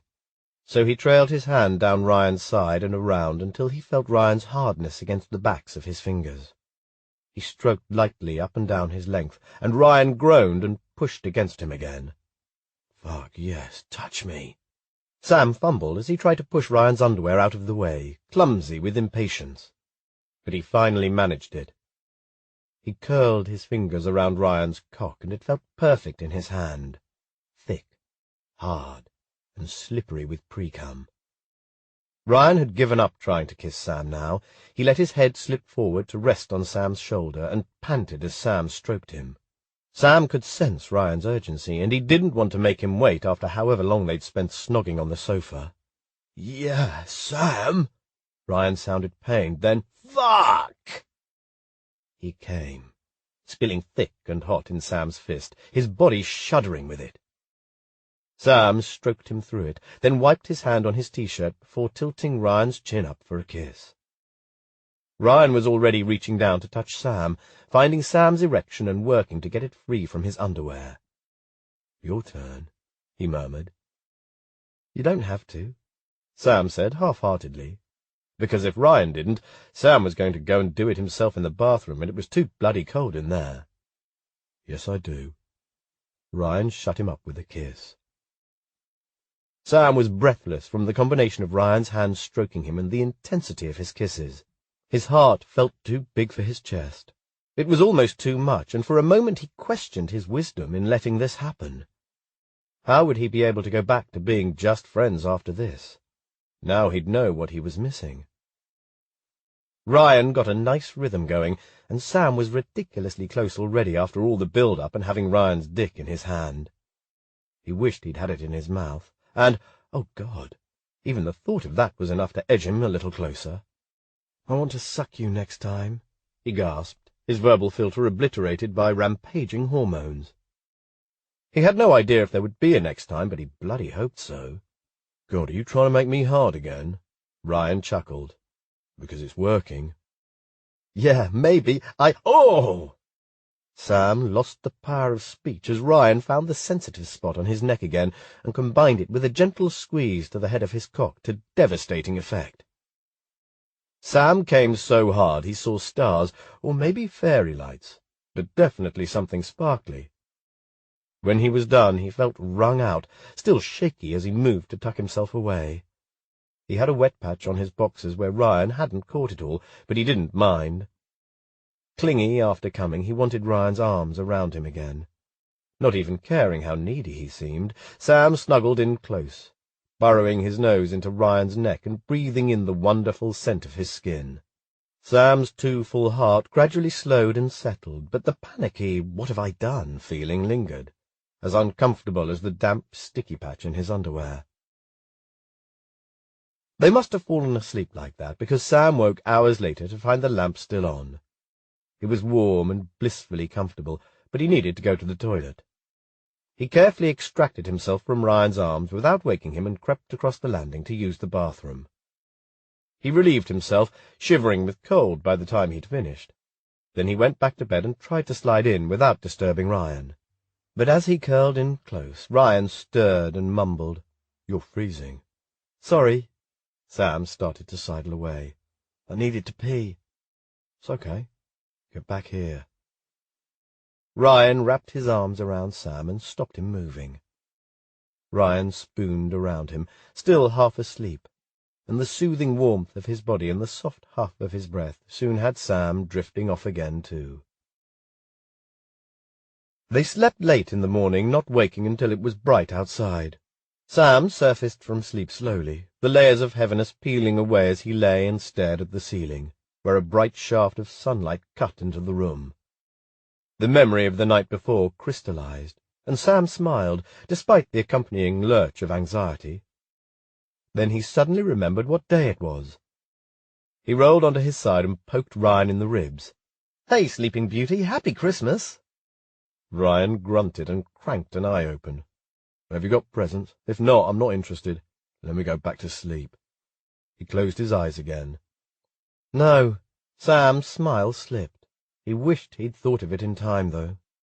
Not that they could have got much at the village shop, but it would have been nice to have something to exchange on Christmas morning. "Sorry." "Fuck, you didn't get me anything, did you?" Ryan sighed a long-suffering sigh and opened his eyes again. "Don't be daft. When have I been to the shop without you?" "Oh, yeah, good." Sam thought about offering Ryan a Christmas blowjob, but he didn't want Ryan to feel pressured to reciprocate. He might already be regretting what they'd done the night before. "What's the time?" Ryan asked. "Dunno, hang on." Sam leaned out of the bed for a moment to reach for his hoodie. His phone was in the pocket. "Bloody hell, it's 11 already. We'd better get a shift on if we're going over to Mari's for noon. I need a shower, I must stink." "No more than usual," Ryan teased. "And someone made me jizz all over my boxers last night." Sam glanced sidelong at Ryan. His heart skipped a beat as he waited for Ryan's reaction. Ryan blushed, but he smiled too, and Sam breathed a quiet sigh of relief. Things weren't going to be too weird. "Go on, you have the first shower then," Ryan said. "I'll go after. I'm a bit sticky too." Funny, that. They walked up the hill to Murray's just a little after midday. "It's a bit warmer today, isn't it?" The air was definitely less crisp, and the snow was starting to turn slushy in places. Their footprints from the day before were melting down to the road beneath, the patches of dark grey tarmac in stark contrast against the white of the snow. "Yeah, I reckon so," Sam replied. It looked as though they might be able to leave tomorrow unless any more snow fell. Sam felt as though he should be more excited at the prospect of going home. In his pocket his phone buzzed with notifications as he walked, so he got it out to look. Messages were pinging in now he was in range, and then Ryan's phone started too. They stopped for a moment to read through their texts. Sam's were Christmas greetings from family and friends. Presumably Ryan's were the same. "I'd better phone home later," Sam said. "Remind me." "Yeah, same." Mari greeted them at the door and surprised Sam by giving him a hug and a kiss on the cheek. Ryan got the same treatment. "Happy Christmas," she said. "It's good of you to come. It's nice to have company on Christmas Day, other than the cats." Sam handed her the bottle of cheap wine from the village shop they'd bought as a contribution. "This is for you. It's nothing special, I'm afraid, but it's the best we could manage without being able to get to a supermarket. We brought some beer too." Ryan lifted the bag he was holding. "Oh, thank you. That's lovely." The cats mostly ignored their arrival, apart from Nerys, who came to say hello, winding herself sinuously around Ryan's ankles and meowing until he picked her up. "Oh, look, she remembers you," Mari said. Sam reached out a hand to stroke her, but she ignored him, rubbing her head against Ryan's chin and purring. Sam could hardly blame her for snuggling up to Ryan, but he was a bit miffed at her lack of interest in him. "Okay, Mari." Sam rubbed his hands together. "We've got a Christmas dinner to cook, yes? What do you need us to do?" Mari proved to be a force of nature in the kitchen. What she lacked in strength, due to her arthritis, she more than made up for in leadership skills. She plied them with sherry, then told them exactly what she needed from them. They got the turkey in the oven to roast, then peeled and chopped all the veg ready for cooking later. Sam sipped cautiously at his sherry as he chopped. It was sweet and rather medicinal tasting, he decided, but it gave him a nice warm feeling in his belly. He noticed that Mari refilled her glass twice in the time it took him and Ryan to finish their first. She was obviously keen on the stuff. Once all the dinner preparation was complete, they took their drinks through to the main room. Sam was amused to notice that the cats were all lying or sitting in the exact same spots as yesterday. Creatures of habit, obviously. "How about a game of Monopoly?" Mari asked. The boys nodded. Sam thought a game sounded like a good idea. It would be a long afternoon without something to keep the conversation going. Mari was lovely, but they didn't have a whole lot in common, given the age difference. They set the game up on the dining table. The Siamese cat, whose spot was one of the dining chairs, relocated to Sam's lap when Sam sat down, and Nerys jumped onto Ryan's lap. Sam grinned at him. "She loves you." Ryan stroked her silky head. "What can I say? She's got good taste." "Yeah, right," Sam teased, even though he secretly agreed. Mari thrashed them both at a game of Monopoly that took a good couple of hours. After that they got out a pack of cards to play cheat, and she proved to be fiendishly good at that too. She was so good at bluffing it was hard to tell when she was lying. "How about poker?" Ryan suggested when the game of cheat was over. "Not for money, though. I don't think I'd dare play for money against you, Mari." She cackled. "You're probably wise, boy. Get the counters from the game of drafts in the cupboard. We can gamble with those instead, but we should get the potatoes into roast first." After a few hands of poker, Mari had nearly all the counters, and Sam and Ryan were nearly out. When Sam bet and lost his last 2 counters on 3 queens that lost to Mari's full house, he excused himself. "I'm just going to go outside to phone my family. I won't be long." He had no trouble getting a signal outside Mari's, and ended up chatting for a while. His sister picked up, so he talked to her first, then his dad, then his little brother, and ended with his mum. She was amused when he told her what he and Ryan were doing for Christmas Day. "That sounds like fun. I'm glad you're still getting a Christmas dinner. I won't feel too sorry for you when we're tucking into ours now. Mari sounds like quite a character." "Yeah, she's pretty cool." "And is Ryan okay?" "I think so. He wasn't really looking forward to Christmas with his dad and stepmum anyway." "Oh, his mum's away?" "Yes." Sam explained Ryan's thwarted Christmas plans. "So do you think you'll be coming home tomorrow? We all miss you. The forecast says it should thaw tonight." "We'll see how it goes, but I think we might be able to." "I hope so. Well, I'd better go. Dad's yelling at me to come and do something with the parsnips. Have fun, darling. And happy Christmas to you, and to Ryan and Mari too. I love you." "Love you too, Mum. Have a good day." Sam ended the call and was about to go back inside when the front door opened and Ryan came out, phone in hand. "You going to phone your lot too?" Sam asked. "Yeah, I thought I'd try now. See if I can catch my mum before she drinks too many of whatever cocktail she's on, and Dad before he falls asleep on the sofa." "Okay, I'll leave you to it then. See you in a minute." Chapter 8. Ryan's mum didn't pick up when he called, so he left her a short message. He tried to swallow down the cold lump of disappointment at not getting to hear her voice. Hopefully she'd call him back later. He tried his dad next, but when the call connected, it was Nicola who picked up. "Oh, hi, Ryan." She sounded surprised, as though Ryan calling his dad on Christmas Day was unexpected. "Your dad's busy carving. Can he call you back?" "Not really, no." Ryan tried to control the irritation in his voice. "The signal's not very good indoors, so he probably wouldn't get through. I won't keep him long. I just wanted to say Happy Christmas." "Hang on, then." She handed the phone over to Ryan's dad without even bothering to say goodbye. Charming. "All right, Ryan." From the tinny sound and the noises going on in the background, Ryan could tell he was on speaker. "Hi, Dad. Happy Christmas." "Yeah, and to you too." There was a pause and what sounded like the scrape of a knife on a plate. "So, I'm sorry I couldn't make it. Once I'm back home, maybe I can pop round before New Year sometime. I've got presents to drop off." Ryan had bought typical duty gifts, a bottle of port for his dad, and some bubble bath and body lotion for Nicola. They knew he couldn't afford much as a student. "Maybe," his dad replied.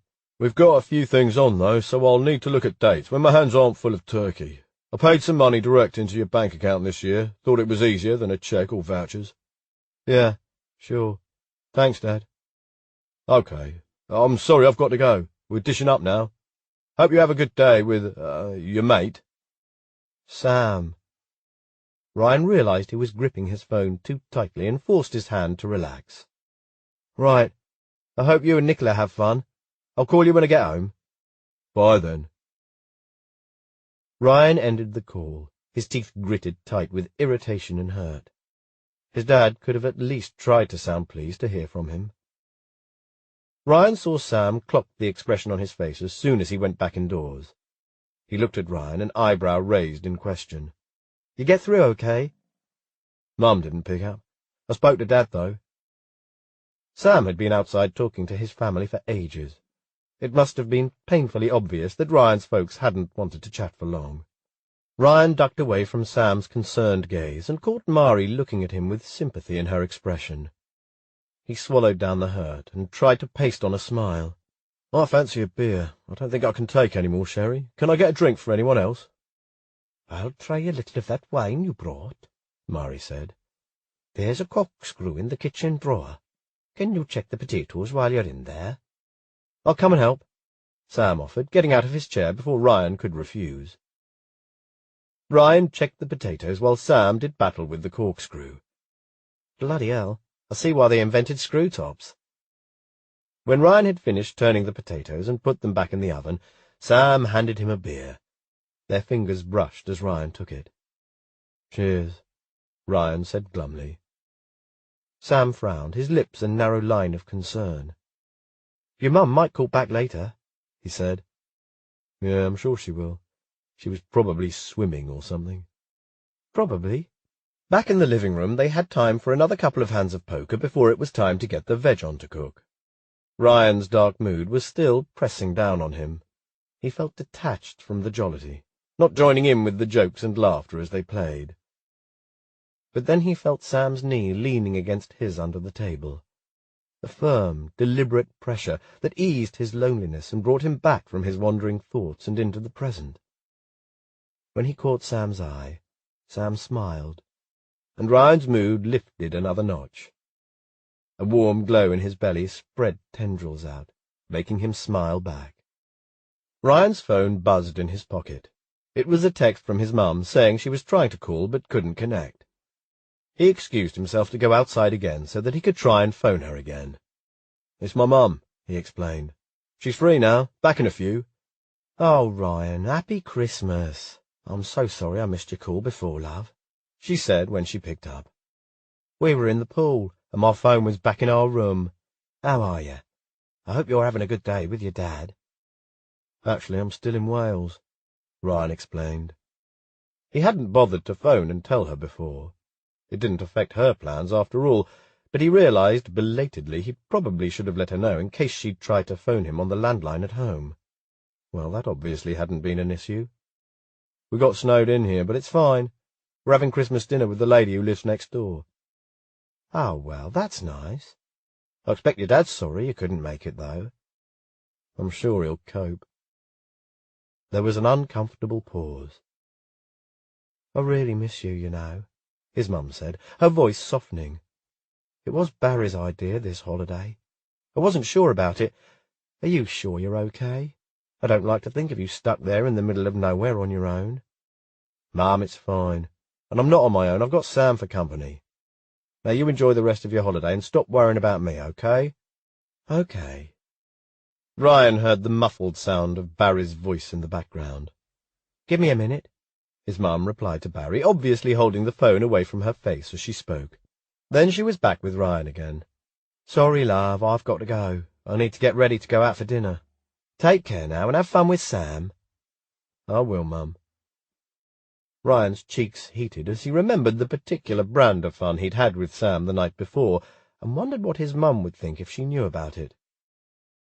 "Bye, then. Happy Christmas." "Happy Christmas to you, too." Ryan found Sam and Mari in the kitchen when he went back indoors. The tiny space was fragrant with delicious smells and thick with steam. "You okay?" Sam asked. Ryan nodded. "Yeah, duty phone calls all done. I'll text my sister later." Ryan tried to sound cheerful, but Sam's brow remained furrowed. During the last-minute dinner preparations, Ryan didn't have time to mope. Mari had them draining things and carving bits off the turkey while she laid the table. Somehow, miraculously, everything came together, and they sat down with plates piled high with food that was still mostly hot. Mari closed the kitchen door to keep the leftover turkey safe, and several disgruntled-looking cats sat and watched them as they prepared to tuck in. "No, you don't." Ryan held his palm out at Nerys, who looked as though she was considering jumping up on his lap. She twitched her tail and lifted her leg, washing her arse with dedicated focus. "It's going to take more than that to put me off my dinner."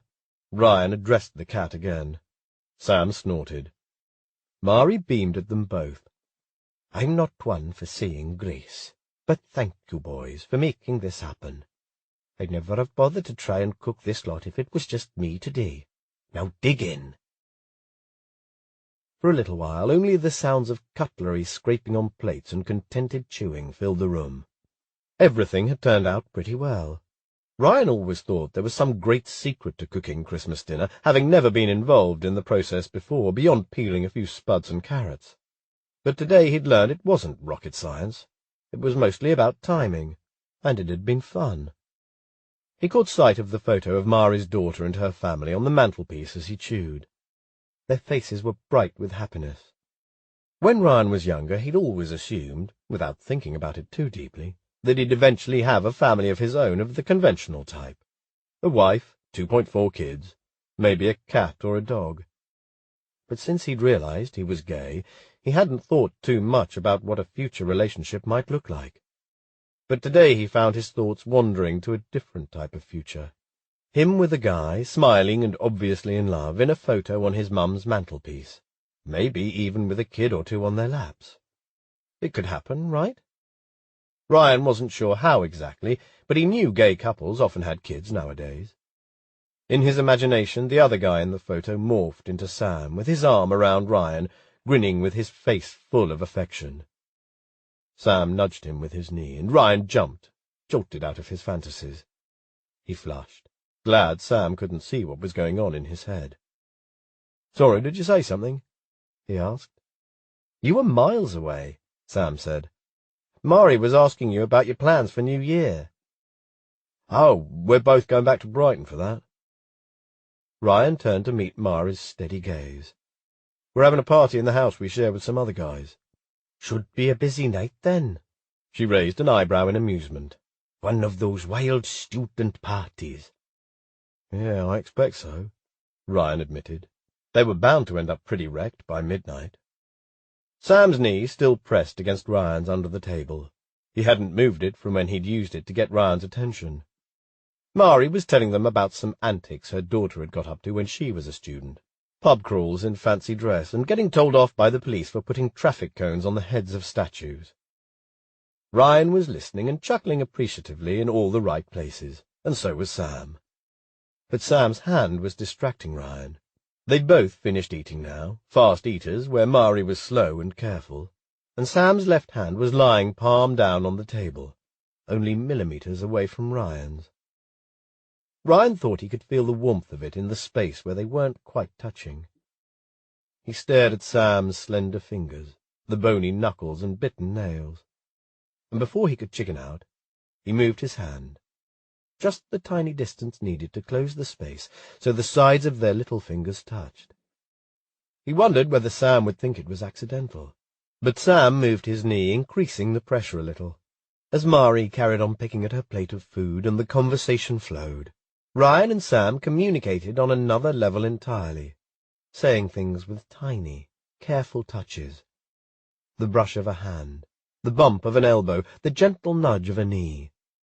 Ryan was aware of all the places their bodies were in contact, and all the places where they weren't, and where he'd like them to be. When Mari was done eating, they refilled her glass and told her to rest while they cleared the plates away and sorted out the Christmas pudding. Ryan put brandy sauce in a pan to warm, stirring it, while Sam put the pudding in the microwave. "Hey," Sam said softly from behind Ryan. "What?" Ryan carried on stirring. "Look up." Ryan turned and looked up to see a sprig of mistletoe tied to the bottom of the lampshade with a piece of gold ribbon. Then he dropped his gaze to see Sam's hopeful smile. "Yeah?" Ryan smiled too. "We haven't had a proper Christmas kiss yet." "Better fix that, then." Ryan put his arms around Sam, and Sam wrapped his around Ryan in return.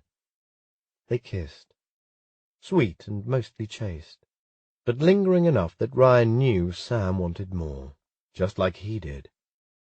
Ryan's heart felt as though it was beating out of his chest, too full of confused feelings he was afraid to name.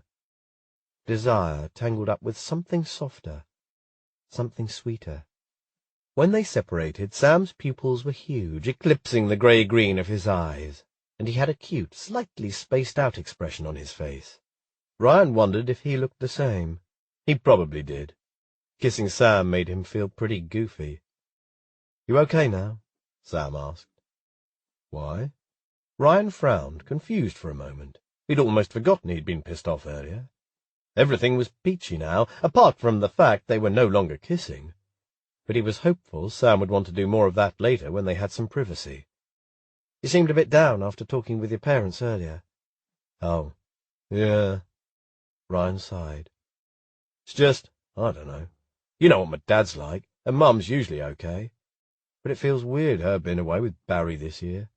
But I'm an adult. She should be able to go away on holiday if she wants to, without me being a baby about it."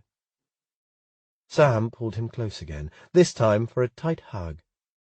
"You're allowed to feel weird," he said into Ryan's shoulder as Ryan hugged him back. "I'd feel weird if my mum was off on holiday somewhere at Christmas too." "Thanks." The microwave pinged and Ryan squeezed Sam harder for a moment before reluctantly releasing him. Sam turned the pudding upside down onto a plate, while Ryan rummaged through Mari's cupboards to find a jug for the sauce. Once they were done, they carried them through to the place on the table. "Oh, well done, boys. There's brandy in the dresser," Mari pointed, "and matches on the mantelpiece." "What do we need to do?" Sam asked. "Have you ever set fire to a Christmas pudding before, Rye?" "Nah, my dad always used to do it, and my mum hates Christmas pudding, so she always makes lemon meringue pie instead." "Give it yer," Mari said. She took the brandy Ryan offered her and poured a liberal quantity over the steaming pudding. "Now the matches." Sam handed those to her. "Here we go." She struck one and touched it to the pudding. "Bloody hell!" Ryan exclaimed. A spectacular triangle of blue and orange flame flickered around the pudding, lapping at the brandy that had pooled on the edge of the plate. "Maybe I overdid the brandy a little." Mari grinned, not seeming too worried about it. Sam laughed. "You nearly lost your eyebrows there, Mari." She blew on the flames, but it didn't have much effect, so Sam and Ryan helped. Finally, with all three of them blowing, they managed to extinguish the pudding with much chuckling. "Thought we were going to need the fire blanket for a minute there." Mari sat back in her chair, sounding puffed. "Cut me a slice, would you, Sam? Only a small one, mind. I'm too full already, but it's not Christmas without a bit of pudding." Sam did the honours, dishing up a tiny piece for Mari and slightly more generous ones for himself and Ryan. By the time they'd finished, Ryan was stuffed. If he were at home now, he'd be heading up to put tracksuit bottoms on and give his belly a bit of space. He shifted, uncomfortable in his jeans. Sam seemed to be having the same trouble. He hadn't quite managed to eat everything in his bowl, and he pushed the last few mouthfuls away, defeated. He leaned back in his chair and patted his stomach. "That was amazing. Thank you so much, Mari." Once again they refused to let Mari help with clearing the table. "No, you relax now," Ryan insisted. "We've got this." He met Sam's gaze, and Sam nodded. "Well, if you're sure, the Coronation Street special starts in 10 minutes, and I wouldn't mind watching that." "We're sure," Sam said. "Sit." Chapter 9. They left Mari's after clearing up. She was glued to her TV show, and they didn't want to disturb her. She stopped watching long enough to see them to the door and hug them both. "That was a lovely, if unexpected, way to spend Christmas. Thank you for your company." She smiled up at them. "Thank you for feeding us. That definitely beat chicken nuggets and chips," Sam said. "You're welcome. Enjoy the rest of Christmas evening, and make sure you come and say goodbye to me before you travel home. It's been lovely to meet you both." Outside they were greeted by cool rain falling on their faces. The chill in the air was gone, and the snow was melting fast. Sam noticed there was already a lot less underfoot than when he'd been out there on the phone earlier. "Looks like we could probably get home tomorrow, if you want," he said to Ryan. "Are you in a hurry to get back?" "Nah, Mum's not home till the 29th. I do want to try and see Dad before I go back to Brighton, but I'll probably just go for dinner and not stay. So I'm only going to be chilling out at home, maybe catching up with a few mates if they're around." Ryan was trying but failing to sound casual about it. Sam could tell he was less than enthusiastic about his plans for the rest of the holiday. "We could stay another day if you want," Sam suggested. "Yeah?" Ryan's tone was immediately brighter. "But don't you want to get back to see your folks? They can manage without me for another day." Sam moved closer and reached for Ryan's hand. Neither of them had bothered with gloves today, and their palms were warm where they pressed together. Sam squeezed, swinging their hands as they walked. "And it's not so bad being here with you." "Yeah." Ryan's voice was gruff. But when Sam glanced sideways at him, Ryan was trying to hide a smile. "Okay," Sam said.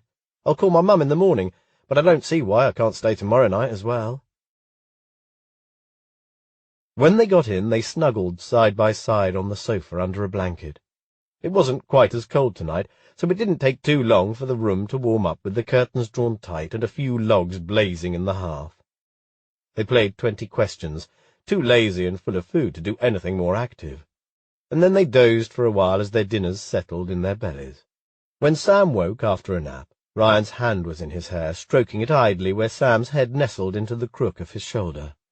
He'd slumped sideways onto Ryan as he slept. Sam stayed still, enjoying the sensation. He wondered what was going through Ryan's head.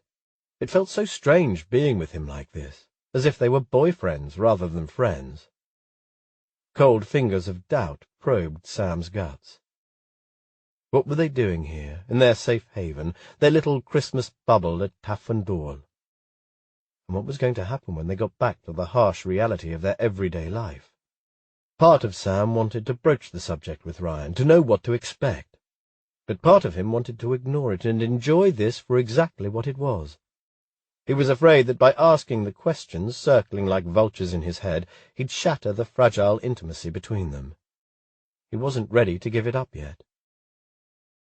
Sam showed Ryan he was awake by moving his hand where it lay on Ryan's chest. Ryan was so gorgeously solid. His broad, muscular chest felt great under Sam's palm. Sam slipped his arm around Ryan's torso and hugged him, humming his approval as Ryan continued to pet his hair, almost as if he were a cat. Sam would have purred if he could. Lazy arousal stirred in his belly. He tilted his head up to see Ryan's face. "Want to go to bed?" Ryan shrugged, and his lips curved in a small, dirty smile. "Maybe. I'm not sleepy, though, not after napping."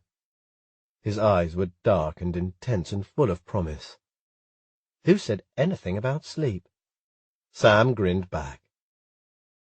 He moved to straddle Ryan, fitting his knees around Ryan's hips on the sofa. Ryan pulled him down for a kiss, and things escalated fast until they were both hard and breathless. Sam worked his way down Ryan's body, kissing along the column of his neck as far as he could reach until Ryan's T-shirt got in the way. In the meantime, he worked his hands up beneath Ryan's clothes, finding warm skin and hard muscle, skimming over Ryan's ribs and making him squirm, then gasp when Sam reached a nipple. He rubbed it, feeling it pebble under his fingertips. Sam wriggled down so he was kneeling on the floor between Ryan's legs. He pushed Ryan's T-shirt and hoodie up so he could use his tongue instead of his fingers. He licked over Ryan's hard nipple, then sucked on it, breathing in the sweet warmth of Ryan's skin. "God, Sam." Ryan slipped his fingers into Sam's hair, stroking again. Encouraged, Sam moved lower. He licked over Ryan's ribs and abs and ran his nose down the dark trail of hair that led to Ryan's low-slung jeans and the waistband of his boxers that showed just above it. "This okay?" Sam asked as he started to undo Ryan's fly. Yeah."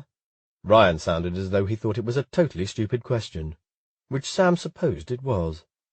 Ryan was clearly into this. His erection was like an iron bar under Sam's fingers, and who didn't like getting his dick sucked? He pulled Ryan free of his underwear.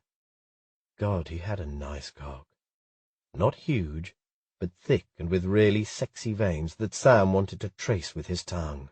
So he did, starting at the base and following them up with his tongue to the edge of Ryan's foreskin, but stopping before he reached the sensitive head. "I should have known you'd be a tease." Ryan's voice was amused, but breathless too. It was obvious he was majorly turned on, and Sam felt pretty good about that. Ignoring Ryan's cock now, Sam moved lower, burying his nose in the dark thatch of Ryan's pubes and breathing in the scent of him. It ramped Sam's own arousal a little bit higher. He nuzzled Ryan's balls, licking them with the flat of his tongue. Ryan groaned. "God, that's good." He sounded surprised. "Haven't you had your balls licked before?" Sam asked, his mouth muffled against the wrinkled skin. "Girls usually go straight for the dick," Ryan replied. "Amateurs?" Ryan snorted, then gasped as Sam finally took Ryan's cock into his mouth and sucked. Sam could say he wasn't trying to impress, to compete against all the many girls who'd probably sucked Ryan off over the past year or so, but he'd be lying, because he bloody was.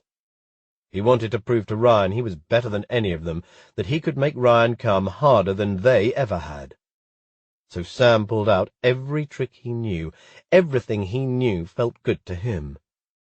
But most of all, he took his time, edging Ryan but not quite getting him there. knowing when he finally let Ryan come it would be all the better for the longer journey to that peak. Although his own cock was hard and aching, he was happy to take his time. Sucking Ryan's gorgeous dick wasn't exactly a hardship. It was something Sam had fantasized about for longer than he cared to admit. Finally, his fantasy had become a reality, and he was taking Ryan apart with every suck, every slide of his lips and swipe of his tongue. It was fucking awesome. Sam kept one hand free to stroke and tug on Ryan's balls, but with his other hand he unzipped his fly so he could squeeze himself, trying to hold back at first, but then giving in and stroking as he worked Ryan over. Ryan was a glorious mess now, panting and lifting his hips to meet Sam's mouth. He was breathing hard and muttering the occasional, "Yeah," or "Fuck, Sam." When Sam's jaws started to ache, he finally upped his game and stopped teasing. And when Ryan came with a groan, his fingers tightening painfully in Sam's hair, Sam came too, moaning around Ryan's cock. He swallowed around Ryan, then pulled off, wiping his mouth and grinning up at Ryan's flushed face. Ryan looked utterly wrecked. Sam's work here was done. "Happy Christmas," he said. "Thanks, man," Ryan replied weakly. "Best gift ever." He cupped Sam's cheek and stroked lightly with the pad of his thumb. "You want me to, Ryan licked his lips, and his gaze darted down to where Sam's hand was still in his pants. "No, I'm good." Sam pulled out his hand and wiggled his sticky fingers at Ryan. Ryan's mouth dropped open in an O of surprise. "You really like doing that, then?" "Yep." Sam smiled and licked his lips. "I love it." He got up from his knees and looked around for something to wipe his hand on, but there was nothing useful, so he went to the kitchen to rinse it under the tap. He fastened his trousers as he came back through to find Ryan doing the same. Sam yawned, sleepy now after coming. "I'm tired. I need my bed. Are you going to come and keep me warm?" "I'd better. You'd freeze your skinny ass off without me," Ryan teased. "You love my skinny ass," Sam countered, then flushed as he realized what he'd said. But Ryan didn't seem to notice Sam's sudden discomfort. He held his hand out. "Pull me up, then." Sam took Ryan's hand and pulled. "Jesus, who ate all the pies?" "Fuck off." Ryan punched him lightly on the arm. They slept in T-shirts and boxers again, wrapped around each other for warmth as always. Sam woke on Boxing Day morning with his head on Ryan's chest and the gentle thump of Ryan's heart in his ear. He lay and let his thoughts wander in uncomfortable circles. The knowledge they only had one more night here together was an uneasy splinter lodged at the back of his mind. Ryan had made no move to talk about what was going on between them, and Sam knew he should bring it up if Ryan didn't. But he was afraid of where the conversation might lead. There was no good way to admit to your mate that you'd been in love with him for the best part of a year, and there was no way an admission like that would end well, unless by some miracle Ryan was into him too, in a boyfriend kind of way. Much as he'd like to imagine that was the case, Sam was a realist. Ryan obviously fancied him, but he hadn't given Sam any indication that there was anything more to this than buddy-fucking. Sam suspected Ryan would run a mile if Sam admitted his feelings ran deeper. He wasn't out yet, so there was no way he was going to want to rush headlong into anything serious, even if they carried on fooling around after these strange, intense few days were over. Sam sighed, imagining them back at uni, sneaking around behind their housemates' backs. If that was all he could get, he knew he'd take it. He had no pride where Ryan was concerned. Sam fancied the arse off him, and he was only human. But he wanted so much more. He wanted to be Ryan's boyfriend, not his dirty secret. When Ryan finally stirred, stretching and mumbling a sleepy good morning, Sam turned onto his belly so he could see Ryan's face. Ryan squinted at him and smiled, and Sam dipped his head and kissed him before he had time to second-guess himself.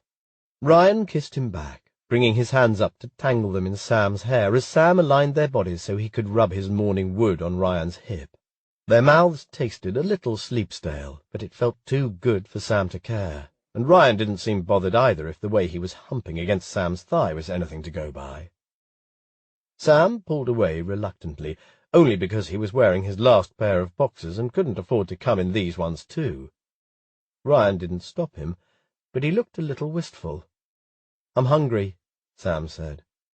That part was true. It was already mid-morning and his stomach had started to growl while he was waiting for Ryan to wake. "And I need to get up and phone my mum again. Let her know I'm staying another day." Chapter 10. They got up and dressed and went down to get breakfast. As they moved around the small kitchen together, Ryan kept wanting to touch Sam. Only casual touches, but ones that crossed the friends-only line they'd always stuck to before. But he kept his hands to himself, because he didn't know what the boundaries were now. Ryan sighed. Before they left to go home, they needed to have a proper conversation about what was going on. It would be weird as fuck being back at uni with their mates with all this uncertainty hanging between them otherwise. But Ryan had no clue what Sam thought about it all. He must fancy Ryan, or they wouldn't have started anything. But maybe it was just a casual thing for Sam. Ryan stirred his tea and took the bag out, then did the same for Sam's, while Sam spread butter on the toast. "Do you want jam?" he asked Ryan. "Yes, please." Ryan watched him, his mind still roaming over the possibilities. Honestly, Ryan wasn't sure what he wanted either. He was head over heels for Sam, he could admit that much. However, fooling around with Sam while they were here on their own was one thing. But what would happen when they were back at uni? He had no idea if Sam would want to carry on with this relationship, for want of a better word. And even if he did, was Ryan ready to come out? Would Sam be prepared to sneak around if he weren't? There were too many unanswered questions, and they were stressing Ryan out. He was glad they had another night together. Maybe things would become clearer with a little more time. After they'd eaten breakfast, Sam got up and put on his coat. "I'm just going to call my mum." He sat on the bottom of the stairs and pulled on his shoes. "Okay." Ryan realized unhappily that it didn't make any difference to either of his parents whether he stayed another day or not. He was only travelling home to an empty house. "You sure it's okay to stay another night?" "Yeah, if you want." Ryan tried to sound casual as he shrugged. "Well, I've got no reason to hurry back, so—" "Cool." Sam stood and checked his jeans pocket for his phone, patting it to make sure it was there. "Right, I'll be back in a few." They hadn't lit a fire yet this morning, so Ryan cleaned out the fireplace while he waited for Sam to return, sweeping the ash from the night before into the bucket. The dust made him sneeze, and he wiped his nose with the back of his hand, trying to avoid getting soot on his face. He turned at the sound of the door, but his smile of greeting slipped as he saw Sam's expression. "What's up?" "It's nothing major, but my granny had a fall yesterday and she's in hospital. She broke her arm and it needed pinning, so she's having surgery on it tomorrow." "Oh, shit." "Yeah. She'll be fine, but she's going to need a bit of help at home for a day or so. Mum and Dad want to drive up there later today and stay for a couple of nights, so I need to get home for my brother and sister. I'm sorry, Rye." He frowned, apologetic and anxious. "No, it's fine. Of course you need to get back." Ryan wanted to go to Sam and offer comfort, hug him maybe, but Sam was already hurrying up the stairs. "I'm going to start packing," he said. "I want to get away as soon as we can." "Sure." Ryan went through to the kitchen and started tidying up in there, packing the food they'd bought into carrier bags. He tried to ignore the disappointment that had settled in his belly at having their time cut short. He slammed a cupboard door shut viciously, angry with himself for being a selfish twat, when Sam's gran had hurt herself and Sam was clearly worried about her. Fuck, he cursed. Fucking fuck. He really wished they'd had that extra night. They managed to get packed up and ready to leave in less than an hour. Considering they were in a rush, they left the cottage as clean and tidy as they could manage. "Can we go and say goodbye to Mari?" Ryan asked. "We promised." "Oh, yes, of course, I'm glad you remembered." They walked the short distance up to Mari's and knocked on her door. "Good morning," she greeted them. "Come in, I'll put the kettle on." "I'm sorry, but we can't stop," Sam said. He explained the situation, and Ryan watched the concern cloud Mari's features. "Oh, I'm sorry to hear that. I hope your gran makes a good recovery. It was kind of you to think of me, though. I would have wondered what had happened if you hadn't dropped by. You travel safe now, and thank you again for a lovely Christmas Day." She drew Sam into a hug and kissed his cheek, then did the same to Ryan. "Thanks to you too," Ryan said. "Maybe we'll see you again if we come back another time." "Yes, make sure you come by if you're staying here again." Something rubbed against Ryan's ankles, and he looked down to see Nerys. She meowed, and he crouched to stroke her. "Bye, Nerys. Don't you go wandering off again." She answered him as though agreeing, then started to purr. Sam was quiet on the journey back. From his set face, Ryan knew he was anxious. Sam was fond of his gran and was bound to be worrying about her. Ryan kept thinking that maybe he should raise the subject of them and what, if anything, they were going to do when they got back. But it seemed the wrong time to bring it up. Sam was preoccupied, and Ryan didn't want to add to his stress by putting any pressure on him. By the time they were nearly back at Ryan's house, he couldn't keep it in any more. He needed something. Some clue about how Sam might be feeling and how they were going to handle things.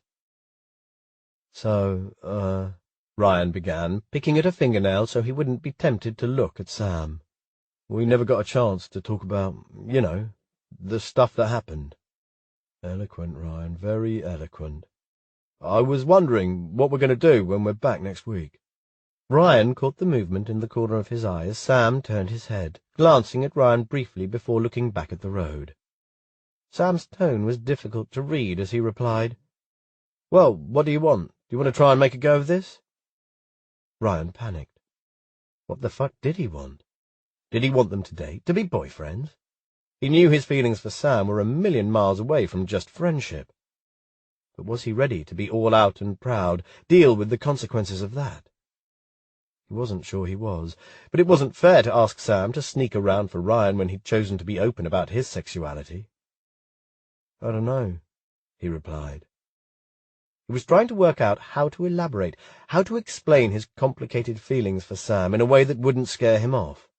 But Sam sighed, then spoke again before Ryan could form a coherent sentence. "It's okay, it's no big deal. Maybe it's best if we just stay friends. And if you're worried about me saying anything to anyone, I won't. Your secret's safe with me." He braked sharply at a set of traffic lights and kept his eyes fixed on the red light as Ryan turned to try and read his expression. "It's no big deal." Those words were like poison-tipped darts, sending out cold tendrils of venom that made Ryan's stomach lurch and bile rise. The realization that this had only been a bit of fun for Sam and that the feelings were very much one-sided hurt way more than he thought possible. He was obviously in deeper than he'd thought. "Oh, right." He picked at a hangnail on his thumb and pulled it, the sharp pain distracting him as it started to bleed. "Yeah, sure. We should probably just leave it then. Chalk it up to a holiday fling or whatever." The lights changed to green. "That's probably best." Sam's voice was tight as he put the car in gear and pulled away, revving the engine hard. Maybe Sam was embarrassed by this whole conversation. If so, he wasn't the only one. Ryan's cheeks heated. Thank fuck he hadn't said too much. At least, with Sam not knowing that Ryan had a stupid crush on him, they could somehow get back to being friends, and it wouldn't be too awkward. Sure, Ryan would need to lick his wounds for a while, but he'd get over it. There were plenty of other gay fish in the sea, right? Just because he'd been stupid enough to fall for his best friend didn't mean he wouldn't eventually meet someone else who could take Sam's place in his affections. Sam turned the car into Ryan's road, and they didn't speak until he pulled to a stop in front of Ryan's house. "Right, then." Ryan's attempt at jollity sounded totally false to his ears. "Cheers for the lift, and I guess I'll see you back in Brighton in a few days. When are you coming back?" "Probably not till New Year's Eve." Sam's face was shuttered, and he tapped his fingers on the steering wheel. "Okay, well, I'll see you then, I guess." Ryan opened the car door and got out. Sam climbed out too, hovering uncertainly as Ryan lifted his bag out of the boot. Sam finally met Ryan's gaze, and they stared at each other for a moment. Sam looked pale, and his pink lips stood out starkly against the pallor of his skin. The shadows under his eyes looked more pronounced than usual, and Ryan's heart flipped as he looked at him. It was going to be so fucking hard to go back to being nothing more than friends. Now he knew what it felt like to kiss Sam and to hold him in his arms. He put his bag down on the pavement and stepped forward, crushing Sam in a definitely just friend's hug that was better than nothing. Sam hugged him back, and Ryan breathed in the scent of his hair like a pathetic loser, wanting to keep the memory of him safe. Too soon, Ryan felt Sam's arms move to release him, and Ryan let him go. "I hope your Gran's okay. Take care, yeah? And I'll see you at New Year." "Yeah, see you, Rye." Sam's lips curved in a sad little smile that Ryan wanted to kiss off his face. He turned and got back in the car, and Ryan watched as he pulled away, feeling a tug in his heart as the car turned the corner and disappeared from view. Chapter 11. Sam gripped the steering wheel tightly as he drove away, leaving Ryan standing on the pavement. His eyes prickled and his throat was tight. "Fuck, bollocks, arse, fuck!" he cursed, trying to tamp down the horrible lurch of emotion. "I'm such a fucking idiot. Why did I do that to myself?" He should have known better than to get involved with Ryan. He'd convinced himself he might as well take what he could get and that it wouldn't make his crush any worse. But that was bullshit, because it felt about 1,000 times worse now that he'd had what he wanted, however briefly, but didn't get to keep it. He snorted, suddenly remembering a time when he was a kid. They'd been allowed to bring toys into school on the last day of term. Sam's friend Max had a Buzz Lightyear that Sam had thought was the coolest thing ever. Max liked the remote-control car Sam had brought in, so they'd agreed to do a swap. In a typical 6-year-old's misunderstanding, Sam had thought Max meant a permanent swap, not just for the afternoon. So when it was time to go home, the teacher had to literally prise Buzz out of Sam's grip to give him back to Max. Sam had cried inconsolably all the way home, until his mum had distracted him with cake and cartoons on the TV, and Buzz had been forgotten. If only Ryan would be so easy to forget. The awful thing was that Sam had got his hopes up. He'd really thought Ryan might want to carry on, to see if they had something worth pursuing. He didn't think he'd imagined the connection between them. It had felt more than purely sexual. They were best mates, for starters. But friendship wasn't the same as romantic love, and maybe Sam had just seen what he'd wanted to see. If Ryan had wanted more, wouldn't he have said so when Sam asked him? His response had sounded like a cop-out to Sam, as though by saying, "I dunno," he was trying to let Sam down gently. Sam felt as though he'd been let down gently, onto a bed of barbed wire. When he arrived back home, his mum and dad were on their way out. Suitcases stood in the hallway, and his mum was putting her coat on. "Oh, that's good timing, Sam. I'm glad we get to see you before we leave." She pulled Sam into a hug, kissing his cheek and squeezing him tightly. "I got some chili out of the freezer for dinner tonight. Don't let Adam stay up too late playing on the Xbox, and if Amy goes out with her friends, she has to be home by 10 at the latest." "Okay, Mum." Sam's dad came to hug him too. "Welcome home. How was the journey back? Trouble-free now the snow's gone?" Yeah, it was fine." He helped his dad put their bags in the boot and saw his parents off. Amy came out to wave too, but Adam was deep in some multiplayer game that he couldn't, or wouldn't, pause. "Give my love to Gran," Sam said. "I hope she's not too sore." "See you in a couple of days," his mum said through the open window. "We'll call to let you know when to expect us. Take care."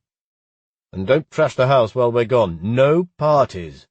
His dad leaned over and wagged a warning finger. "Don't worry, Dad. I promised never again after my 18th, remember?" Once his parents had gone, Sam took his stuff up to his bedroom and threw himself onto his bed. Unpacking seemed like way too much effort, and he had no idea what to do with himself. He considered calling up a mate and making some plans, but he couldn't go out to the pub in the evening if he was meant to be looking after Adam. He supposed Amy could babysit instead, but Sam wasn't feeling very sociable anyway. He powered up his laptop and looked to see what assignments he had due in the early weeks of next term. Maybe he could lose himself in work for a couple of days as a distraction. He had an essay due in at the end of January. He could start writing some notes for that. He opened up a document and cut and pasted in the question at the top, then stared at the page, feeling completely uninspired. Normally, when he was studying, he'd be instant messaging Ryan and discussing the essay or project. They were on the same course and often worked on stuff together. But today he was reluctant to make contact. Sam stared at the blank page, wondering what Ryan was doing. Would he be thinking about him, regretting what they'd done? He hoped things weren't going to be too awkward at New Year. They were going to have to find a way to get past this, because Sam couldn't bear the thought of losing Ryan as a mate. Ryan's friendship might feel like a consolation prize, but it still mattered. Sam's life was better with Ryan in it. Time crawled by for Ryan, slow and lonely and full of obsessive thoughts about Sam. The day before his mum was due home, he finally got his arse into gear and made the duty visit to his dad's. It wasn't too bad. Over lunch he fielded lots of questions about his career plans, and then managed to get his dad onto the subject of rugby instead. That night he went out for a drink with some of his old mates from school in an attempt to pull himself out of his Sam-induced depression. It worked for a couple of hours. The alcohol in his bloodstream numbed the raw edges inside and gave the illusion of cheerfulness for a while.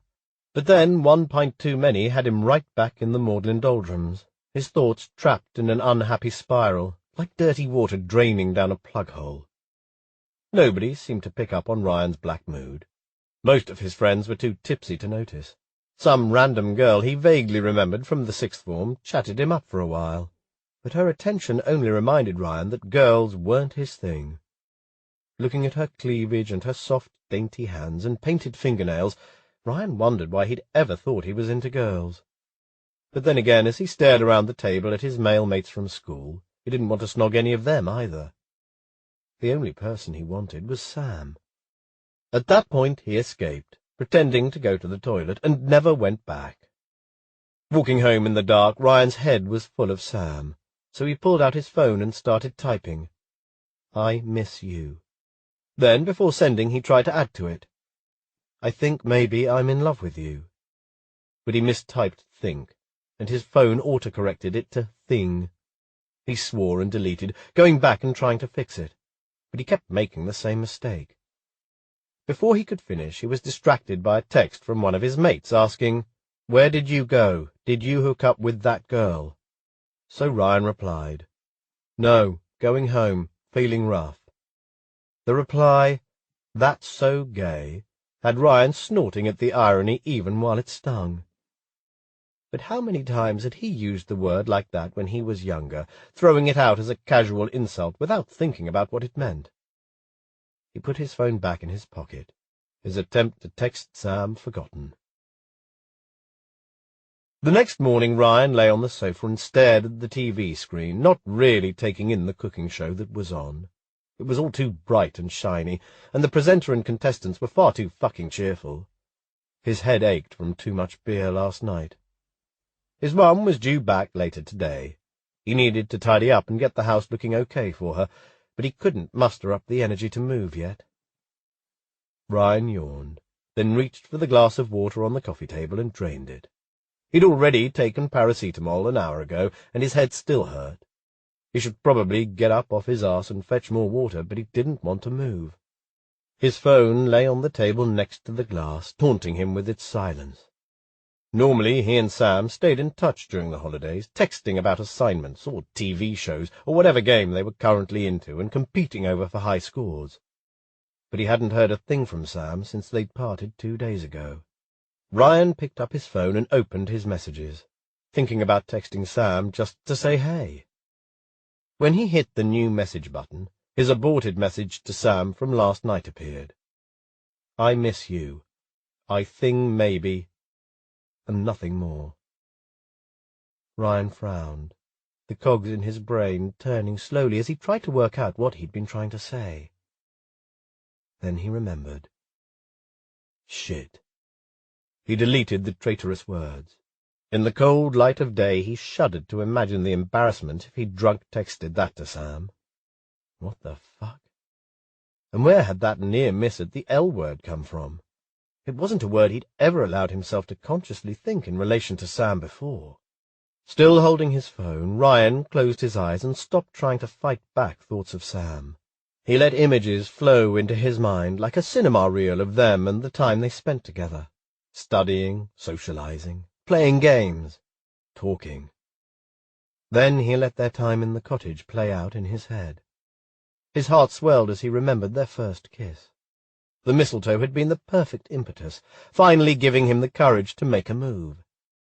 He'd been so afraid Sam wouldn't kiss him back, or that he'd pull away and laugh it off as a joke. But then Sam had pulled him closer, and a spark had flared between them, lighting something in Ryan that had been burning ever since. Every subsequent look, every touch made it burn stronger. And the sex?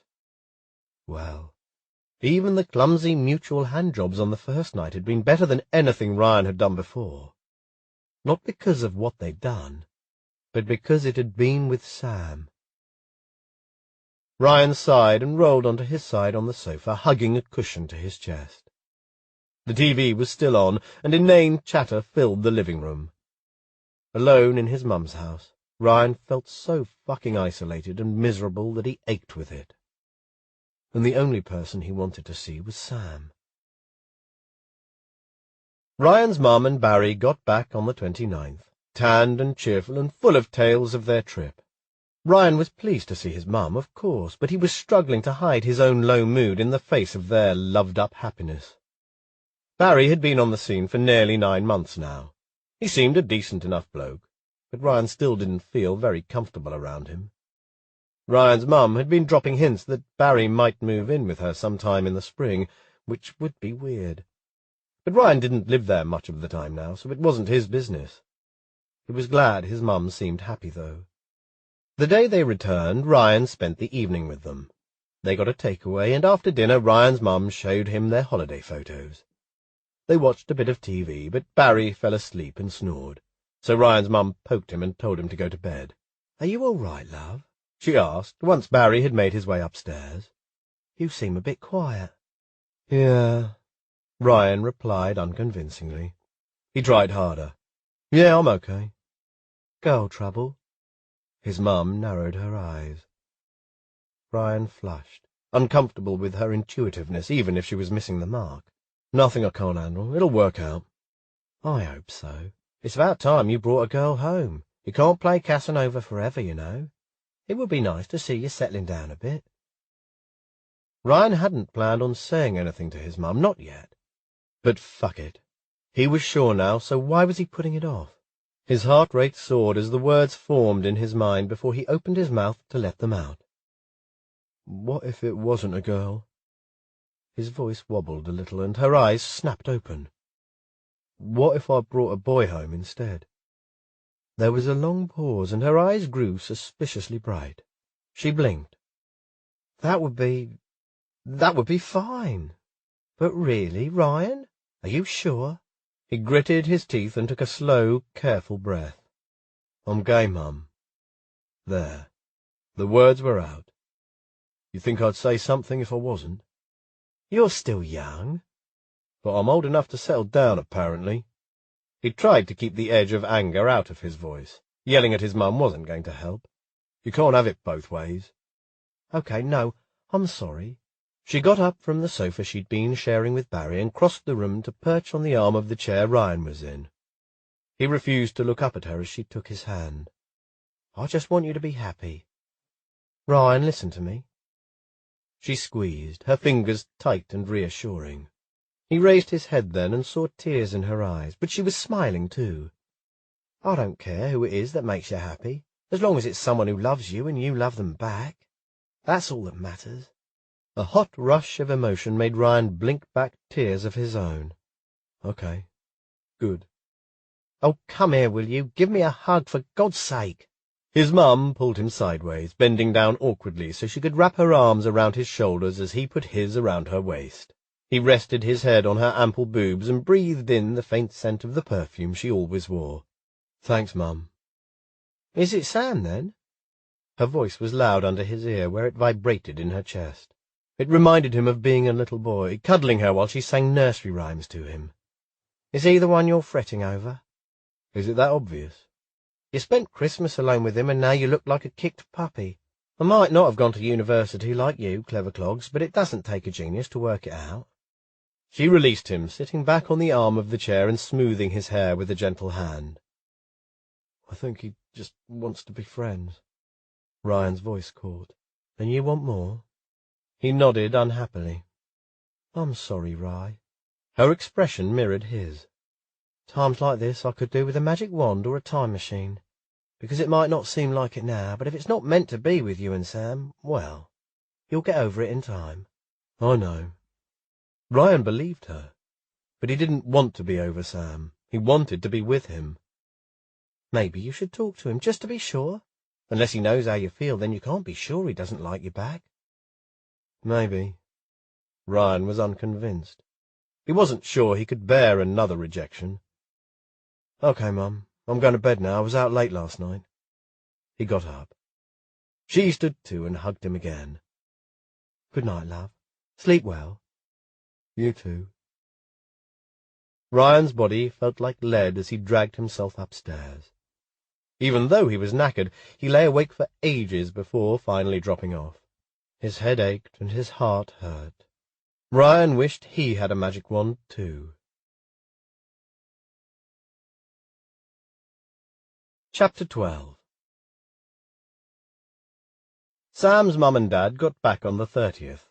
His gran was home and coping with help from a neighbour. They had a mini Christmas that evening with roast chicken instead of turkey, but they bought half-price crackers and party poppers and played some old family favourite board games. Later they had an epic Wii dance battle that ended with Amy winning, as always, and Adam throwing the controller across the room in a mock tantrum. When he was younger they used to be real tantrums, but he was a better sport than he used to be. On the morning of New Year's Eve, Sam woke with a nervous, fluttery feeling in his belly. He'd kept himself busy with studying and looking after his siblings since he'd got home, but Ryan had never been very far from his thoughts. Now, knowing he was going back to living in a house with Ryan and seeing him every day, Sam felt as nervous as if he were about to sit for his finals. They hadn't communicated at all since they'd said goodbye to one another on Boxing Day, and that was unusual for them. He'd never felt so out of step with Ryan before. He had no idea what was going through Ryan's head or how things were going to be when they saw each other again. They'd make it work. They had to.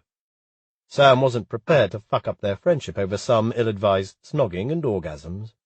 His mum dropped him off at the station after he'd said his farewells to the rest of the family. She got out of the car to hug him goodbye. "Take care of yourself, and don't spend all your money on beer. You need to eat more." She frowned as she let him go. "I'm sure you're thinner than you were before Christmas. How is that even possible?" Sam shrugged. "You know me, nothing sticks." He hadn't had much of an appetite for the last few days, and his skinny jeans were loose on his hips. "Well, have fun tonight and keep in touch." "I will. I'd better run or I'll miss my train. Bye, Mum." "Goodbye, darling." He hefted his rucksack onto his shoulder and put his earbuds in as he walked towards the station entrance, then turned and gave his mum a last wave before passing through the doors into the tide of travellers. When Sam let himself into the house he shared with Ryan, John, and their other housemate Anthony, there was music coming from the kitchen and the sound of voices arguing. Sam listened, and his belly lurched with nerves as he heard Ryan's voice rise above the others. It sounded as though they were arguing about the washing up, just for a change. Palms sweating, he told himself he was being ridiculous, but it didn't help. The nerves persisted. Taking a deep breath, he decided he might as well get it over with. He dumped his rucksack in the hallway and marched in to greet his housemates, head held high. "None of this is my bloody mess, apart from one pan," Ryan was saying, gesturing at the pile of dirty dishes by the sink. "I only got back yesterday, and I'm buggered if I'm going to wash up all your shit just because you've decided it's my turn." He had his back to Sam, so he didn't notice him come in. But John, who was the one being yelled at, caught Sam's gaze over Ryan's shoulder, and his face lit up. "All right, Sammy, how's it going, mate?" He pushed past Ryan and pulled Sam into a rough hug, ruffling his hair in his usual annoying fashion. "Yeah, not bad, cheers. Get off, you fucker." Sam ducked away, pushing the strands out of his eyes. Ryan had turned now, and Sam sought out his gaze, half hopeful and half afraid of what he might find there. "Hey," Sam said. Ryan appeared struck dumb now that he'd stopped yelling. "Hey." Ryan's cheeks flushed as he held Sam's gaze, his brown eyes intense and unreadable. Sam's stomach flipped. Yeah, he was so fucked. There was no way he was going to be able to be normal around Ryan. But he needed to try, because Ryan was looking at him like he'd grown an extra head, and John was going to notice something weird was going on if he didn't chill out. He moved forward, half expecting Ryan to flinch away as Sam went in for a hug to greet him. But Ryan hugged Sam back, and for a moment Sam could smell the warm, musky scent of his hair and skin. His body responded instantly, his cock thickening as the scent invoked memories of their recent, more intimate encounters. Sam pulled away quickly, fighting down his unwanted arousal. Ryan's cheeks were even redder now, and he avoided Sam's eyes, turning away and starting to run water into the washing-up bowl. He'd obviously decided that even doing the hated dishes was preferable to interacting with Sam. "Is Anthony back yet?" Sam asked, trying to cover the awkward silence. "Nah, he texted to say he'll be here in a couple of hours," John replied, seemingly oblivious to the tension between his housemates. "And I told people to come over any time from 8. "Okay, cool," Sam said. "I need to go and buy some beer." "Yeah, me too." John poured himself a glass of orange juice from the fridge. "And we need to get some snacks in as well. I did tell people to bring food as well as booze, but who knows what we'll end up with. My car's fixed, so we can do a supermarket run later." It was amazing how easy it was to avoid another person in a 4-bedroom house if you tried hard enough. Sam guessed Ryan was staying out of his way too, because they hardly saw each other for the rest of the afternoon. John took charge, as he often did, and got them organized with a list of jobs that needed doing to get the house ready for a party. Sam went with John to the supermarket in John's banged-up old car. It might be working again now, but it sounded as though it could conk out again any minute. They left Ryan setting up speakers in the living room, while Anthony rigged up a disco ball and spotlight they'd borrowed from one of Trina's housemates. By the time Sam and John got back, it was only an hour till people were supposed to arrive. They'd bought pizzas for dinner before the party started, so they put those in the oven while they unpacked the beer and snacks. Anthony came to help, snagging one of the beers and helping himself. "First drink of the night. Cheers, boys." John and Sam took one too and cracked them open. "Where's Ryan?" Sam couldn't help asking. "Shower," Anthony replied. "Or he was. Doing his hair now, I expect. Always takes him ages." Sam was still working on cramming as many 4-packs of lager in the fridge as he could when John whistled. "Looking mighty fine there, Ryan. Which lucky lady are you trying to impress tonight?" Sam's head snapped round so fast he nearly gave himself whiplash, and he stared as Ryan came into the kitchen. He was dressed to kill. Literally, Sam thought, as his heart rate surged in a way that couldn't possibly be healthy. Ryan's indigo jeans clung to him like a second skin, showing every line and curve of his strong, muscular thighs and the generous bulge at his crotch.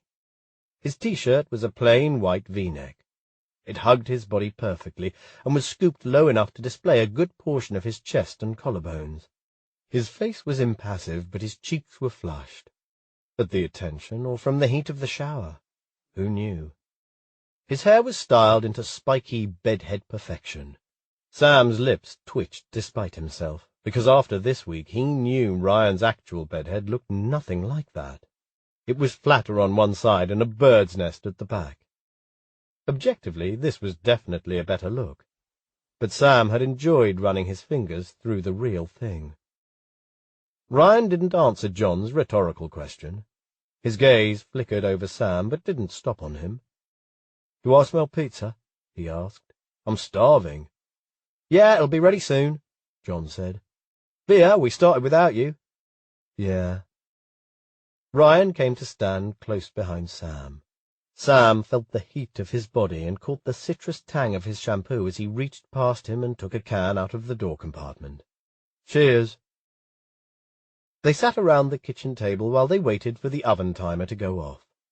Sam kept his gaze on the can in front of him, tracing patterns in the condensation on the cold metal.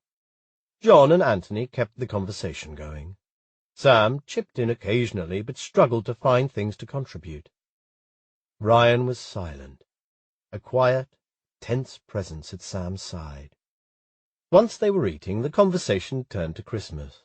John was telling Anthony about his and Trina's aborted trip to Wales. "What, so you didn't get there at all in the end?" Anthony said. "No, by the time the car was fixed it had snowed, so we'd never have got through." "And did you guys make it back home okay?" Anthony addressed Sam and Ryan. "Eventually," Sam replied, "but not till Boxing Day." "That's mental! So you were stuck together for what, 4 nights in the middle of nowhere?" Sam felt Ryan tense beside him. "Pretty much." Sam congratulated himself on keeping his voice light and unconcerned. Maybe he should consider an acting career after he graduated. Ryan's silence was doing Sam's head in, so he tried to involve him in the conversation. "We got Christmas dinner after all, though, didn't we, Ryan?" Yeah." Ryan took the bait and stumbled through an explanation about how they met Mari and ended up spending Christmas Day with her. Of course, he didn't mention what they'd been doing when they found Nerys in the holly bush. After they'd eaten, the other 3 took turns to have a quick shower. Sam was last and ended up with virtually no hot water. As he was making a goose-pimpled, tight-nippled dash back to his room with a towel around his waist and his teeth chattering, he almost bumped into Ryan coming in the other direction. "Oops. Sorry." Sam's voice ground out from between clenched teeth, and a shudder racked his body. But the way Ryan's gaze dragged down over his chest and belly felt like warm water pouring over him. He stepped sideways, trying to pass in the narrow space. But Ryan moved the same way. "Sorry. Sorry." They engaged in an awkward corridor dance for a moment before Sam attempted to squeeze past. But Ryan's hand on his arm stopped him, hot on Sam's cold skin. "We need to talk." Maybe Ryan was having second thoughts. Sam's heart flipped with nerves and tentative hope. Okay." They could hear John and Anthony talking in the living room, but Ryan kept his voice low. "Things are weird between us, and I don't know how to fix it." Sam's heart sank again, like a cold, heavy stone. He cursed himself internally for getting his hopes up yet again, and irritation flared. "I've been trying to act normally," he said. "You're the one who can't string a sentence together, and now you're grabbing me in the corridor while I'm half naked. As far as I'm concerned, this isn't my problem. People already know I'm gay." Ryan dropped Sam's arm as though he'd been stung. "I'm trying." His voice was hoarse. "It's harder than I thought it would be." "I thought you were used to playing it straight." Sam tried to keep his voice low, and it came out as a bitter hiss. "You've been doing it long enough."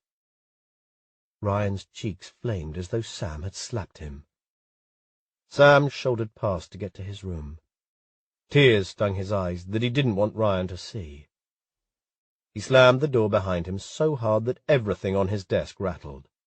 Trying to force himself to breathe slowly, he pressed the heels of his hands into his eyes and fought down the urge to cry. The house was going to be flooded with partygoers for the evening. This wasn't the time to be having a meltdown. He'd save it for tomorrow. Chapter 13. Ryan stared at Sam's door where it had slammed in his face, feeling stung by Sam's unexpected anger. He had no clue what he'd done to upset him. He'd wanted to clear the air a little, to re-establish their friendship, maybe attempt to be honest about his desire for more. But he hadn't managed to find the right words, and now he seemed to have inadvertently made things a whole lot worse. Fuck it. They clearly weren't going to be able to manage a rational conversation tonight. It would have to wait. He straightened his shoulders and headed downstairs in search of another beer. The party was in full swing now. Ryan stood leaning against the wall in the packed living room. The music pulsed through him like an external heartbeat, the vibration deep in his bones. He looked at his watch. It was almost 11:30. Just 30 minutes to go until midnight.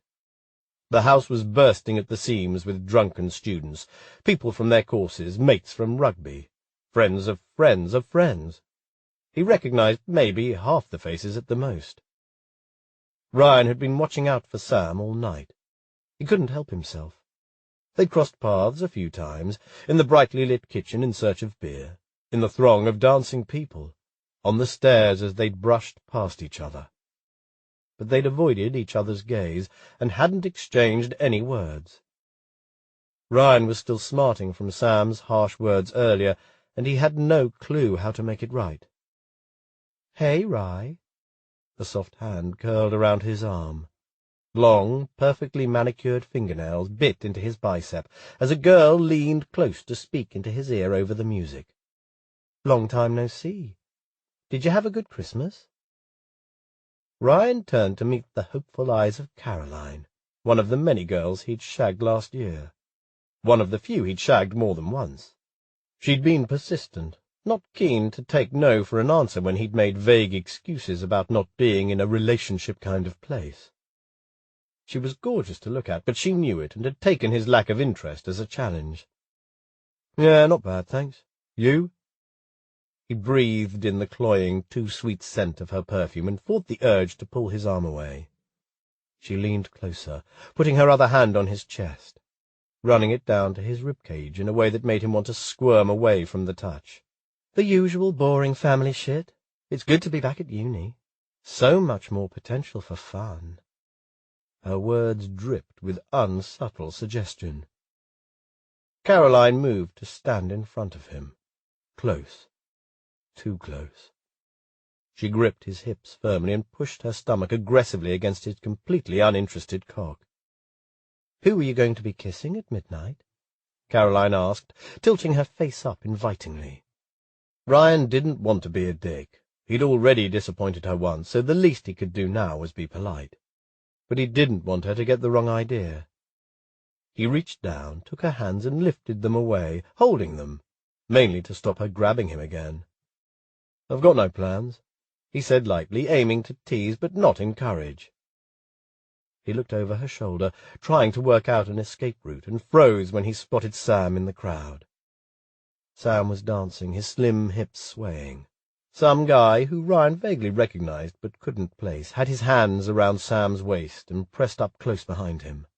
An ugly shard of jealousy shot through Ryan, making him feel queasy. Then, as though he could feel Ryan's gaze on him, Sam raised his head and looked in Ryan's direction. His gaze fell to where Ryan was still holding Caroline's hands, and he stared for a moment, before turning in his partner's arms and putting his hands up around his neck as they weaved in time to the music. Ryan let Caroline's hands drop and pushed his way out from where she had him trapped against the wall. He didn't care about letting her down gently now. He just wanted to get away from the loud music and the suffocating heat of the bodies around him. "I need a piss," he lied. "Make sure you find me again later," she pouted, tucking a strand of perfectly highlighted hair behind her ear.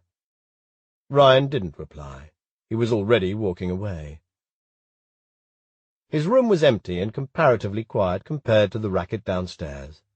He'd taken the precaution of locking it from the outside earlier, because the last time they'd had a house party, some idiot had spilled beer all over his laptop. Ryan fell onto his bed face down, his head aching with suppressed emotion, more than from the few beers he'd drunk.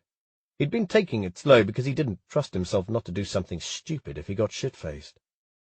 He hugged his pillow and lay there for a while, feeling miserable as the deep bass vibrated through the floor from downstairs, and the occasional raised voice or burst of laughter penetrated his bubble of solitude. There was a knock on his door, but he ignored it. Whoever it was could fuck off. He'd locked himself in and had no intention of moving for the foreseeable future. The knocking persisted, changing from the rap of knuckles to the thump of a fist. "Ryan, let me in. I know you're in there." Ryan's heart flipped at the sound of Sam's voice. "What do you want?" "Just let me in." Ryan moved. He unlocked the door and opened it. Sam pushed his way in and closed it quickly, locking it again behind him. He pressed his back against it. "Thank you," he sighed in relief.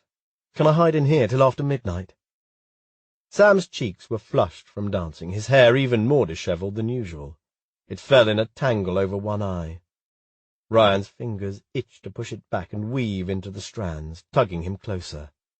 Sure. And I'm sorry about earlier. Okay.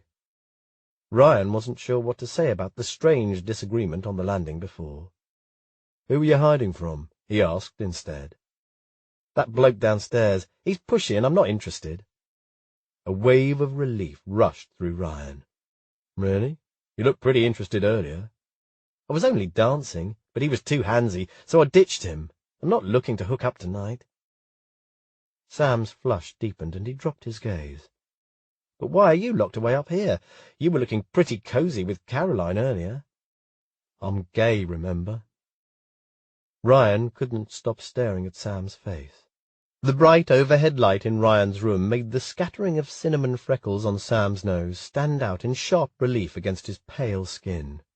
His lips were deep pink, shiny as though he'd been kissing someone. As Ryan watched, Sam licked them nervously, wetting them more, and his gaze flickered up to meet Ryan's. Right, how could I forget? Ryan's anger flared at the sarcastic edge in Sam's voice.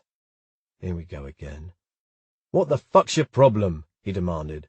You said we should just be friends, and I'm trying, okay? I'm trying. So why are you being such a dick? If you don't want me, what would it matter if I go off with Caroline? Not that I want to. But seriously, you said what happened between us was no big deal, so why do you care? Wait, what? A little furrow of confusion wrinkled Sam's brow. I thought that was what you wanted. I asked you if you wanted to carry on with this, with us. He gestured between the two of them. But you didn't exactly jump at the chance. Ryan thought back to their stilted conversation in the car, trying to remember his exact words to Sam. I didn't say no. He was sure he hadn't. Why would he? You didn't say yes either. I was confused, Ryan defended himself. We hadn't had a chance to talk, and then it was all too rushed, and I was trying to think about what I wanted, because this is all new to me, and I was afraid about what it would mean for me if we went from being friends to being more than that. Oh, fuck, Sam. I really fucking like you, and not just as a friend. Ryan paused for breath, his heart pounding as he tried to read Sam's reaction. Sam looked stunned, lips parted and eyes fixed on Ryan as though trying to make sense of the words Ryan had blurted out. I came out to my mum, Ryan added. Not to my dad yet, but I will. Soon. And my other mates. Even if you don't want to go out with me, I'm coming out anyway. I'm ready to be honest about who I am. Sam blinked. Of course I want to go out with you, you twat. I've been in love with you for the past... I don't know exactly, I need to work it out, but definitely for too fucking long. His cheeks flushed red at his confession. Oh, God, sorry, that's probably way too much pressure. Can you forget I said that, please? He ducked his head and pushed his hair away from his forehead, but it fell straight back into his eyes again. Ryan reached out and tucked it behind Sam's ear. He let his hand linger against Sam's cheek in a tender caress, Sam's light stubble teasing the pad of his thumb. Fuck. Sam, You don't have to say it back, just because I can't keep my stupid mouth shut. Sam's voice was fierce. His eyes flicked up to meet Ryan's, his face still flushed and hot. Ryan stared, but he had to speak. I was going to say that I nearly drunk texted you to tell you I was in love with you the other night. You were in love with me. Sam raised his eyebrows, but his lips curved in a slow, teasing smile. He put his hands on Ryan's waist and let them rest there lightly, with gentle pressure, not pulling him closer or pushing him away. I am. Ryan's hand was still on Sam's face, cupping his cheek, his thumb resting close to the corner of Sam's lips now. Downstairs the music suddenly cut out, and they heard the sound of voices yelling the countdown to midnight. 10, 9, 8. I want to kiss you at midnight, Ryan said, suddenly sure of what he wanted. No more cold feet, no more uncertainty. His heart thumped hard. Go on, then. Sam's lips stretched into a smile that knocked the air out of Ryan's lungs. But not here. Sam's brow creased. 6, 5, 4, came the voices from downstairs. Come on. Ryan grabbed Sam's wrist and tugged him away from the door so he could open it and drag Sam after him, running along the landing and down the stairs to the packed living room. 2, 1! The first chime of Big Ben sounded in the momentary silence before the party erupted into cheering. The room was full of people, hugging, kissing, yelling New Year's greetings to each other. Ryan led Sam into the centre of the throng and turned to face him. He didn't care who was watching. The more people who saw them, the better. If he was going to come out, he was going to do it in style. Give them something to gossip about tomorrow. "Happy New Year," he said, knowing that even though Sam couldn't hear him over the racket, he could read his lips. He watched Sam's mouth form the words back at him, and they grinned at each other like idiots. Fireworks went off in a garden somewhere nearby. "Go on, then," Sam said again.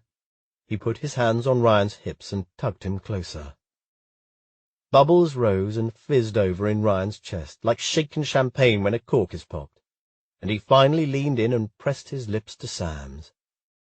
He felt the shape of Sam's smile and matched it with his own, then traced the shape of it with his tongue. Sam opened his mouth, letting Ryan into a deep, slow kiss that was tender and achingly sweet. Ryan cupped Sam's cheeks, angling his mouth just right, and Sam wrapped his arms around Ryan's waist, pressing closer until their hips aligned perfectly. Heat built between them, slow and lazy, but going nowhere fast. There was no hurry. They had all the time in the world, Ryan realized. They were no longer living on borrowed time, snowed in somewhere outside their normal lives. This was their new reality.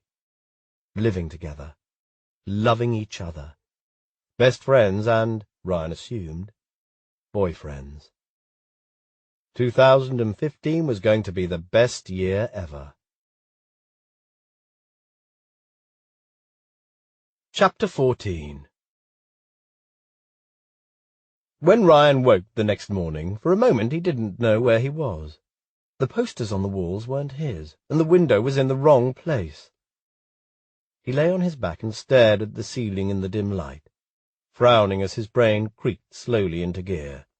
But then a warm body shifted behind him, and he felt bare skin against his own. An arm curled more tightly around his belly, and he remembered. Sam. New Year's Eve. Kissing at midnight. Happiness rose like a hot air balloon, and a smile spread over his face. Ryan stifled a chuckle as he remembered their friends' reactions. Amusement, surprise, excitement. Caroline had looked pretty pissed off, but everyone else had been cool, although Anthony had been a bit miffed that Ryan had hogged all that pussy when he wasn't even into girls. But Trina had smacked Anthony upside the head for referring to women as pussy, and they'd ended up arguing about that instead, and people had lost interest in gossiping about Ryan and Sam. After that, the party had gradually broken up, and Sam and Ryan had escaped to bed. Tired and a little drunk, they'd stripped down to their boxers and rolled into bed, then kissed for what felt like hours until they'd eventually fallen asleep. Sam moved again, pressing closer, and Ryan felt Sam's hardness against his hip. Ryan's cock responded, thickening and tenting his boxers. He turned, gently pushing Sam onto his back, and then pressed a line of slow, lazy kisses down Sam's torso. Sam's nipples tightened as the duvet slipped lower. "Good morning." Sam's voice was scratchy with sleep. "Morning." Ryan tilted his head up, resting his chin on Sam's flat belly. Sam lifted his head, tucking his arms behind it for support. "What are you doing down there?" His lips quirked, amused and teasing. "Thinking about starting the year as I mean to go on." Ryan grinned. "If that's okay with you." He moved a little lower and pressed a kiss against Sam's hard cock through his snug boxer briefs. "Knock yourself out." Sam spread his legs to make room for Ryan between them. "These are in the way." Ryan pulled Sam's underwear down, moving to help Sam slide them off. Then he settled back between Sam's lean, pale thighs, with the duvet around his shoulders. It was cold this morning, and his feet were freezing where they were sticking out of the bottom of the bed. But Ryan ignored them. He stared at Sam for a moment. It was so weird, yet so arousing, to be looking at a cock and balls from this angle. Sam reached down and stroked himself lazily. Ryan's arousal spiked at the sight. "Fuck," he muttered. "You having second thoughts? You don't have to, you know, if you're not ready to try giving head. I was dead nervous the first time I sacked someone off, so I get it. There's no—" Ryan knocked Sam's hand away and replaced it with his own hand and his mouth. "Well, okay, then." Sam half laughed, half gasped. "Go for it." Ryan went for it. Tentative at first, he explored the taste and textures with his lips and tongue. He wasn't sure if he was doing it well, but he reckoned that short of accidents with teeth or gagging to the point of actually vomiting, he couldn't go too far wrong. Sam seemed to be enjoying anyway, if the stifled whimpers and murmurs of encouragement were any indication. He'd propped himself up on his elbows, watching, and Ryan looked up because he wanted to see his face. Sam's cheeks were flushed, and his gaze was fixed on Ryan's mouth. Fuck. Being watched like that was hot.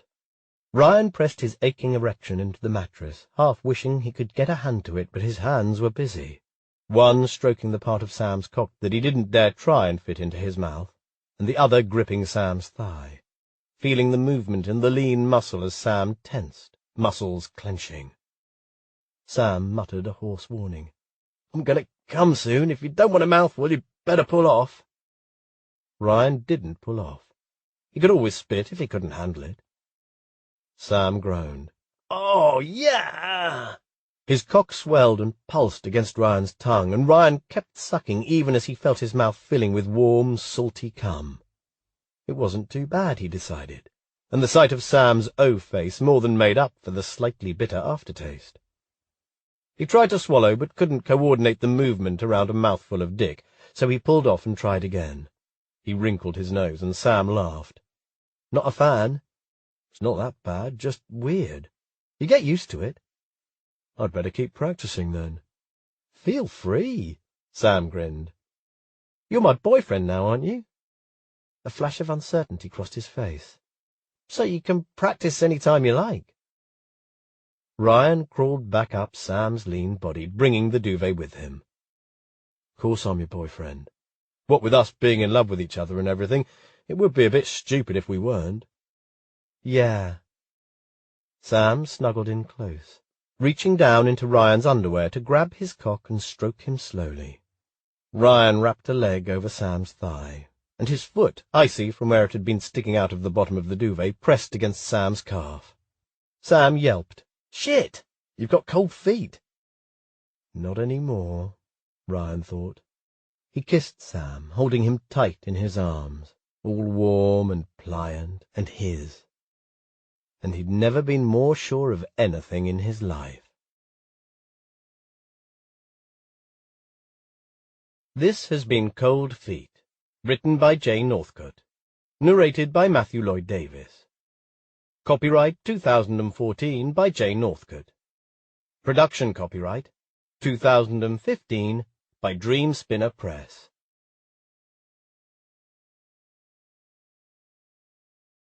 Audible hopes you have enjoyed this program.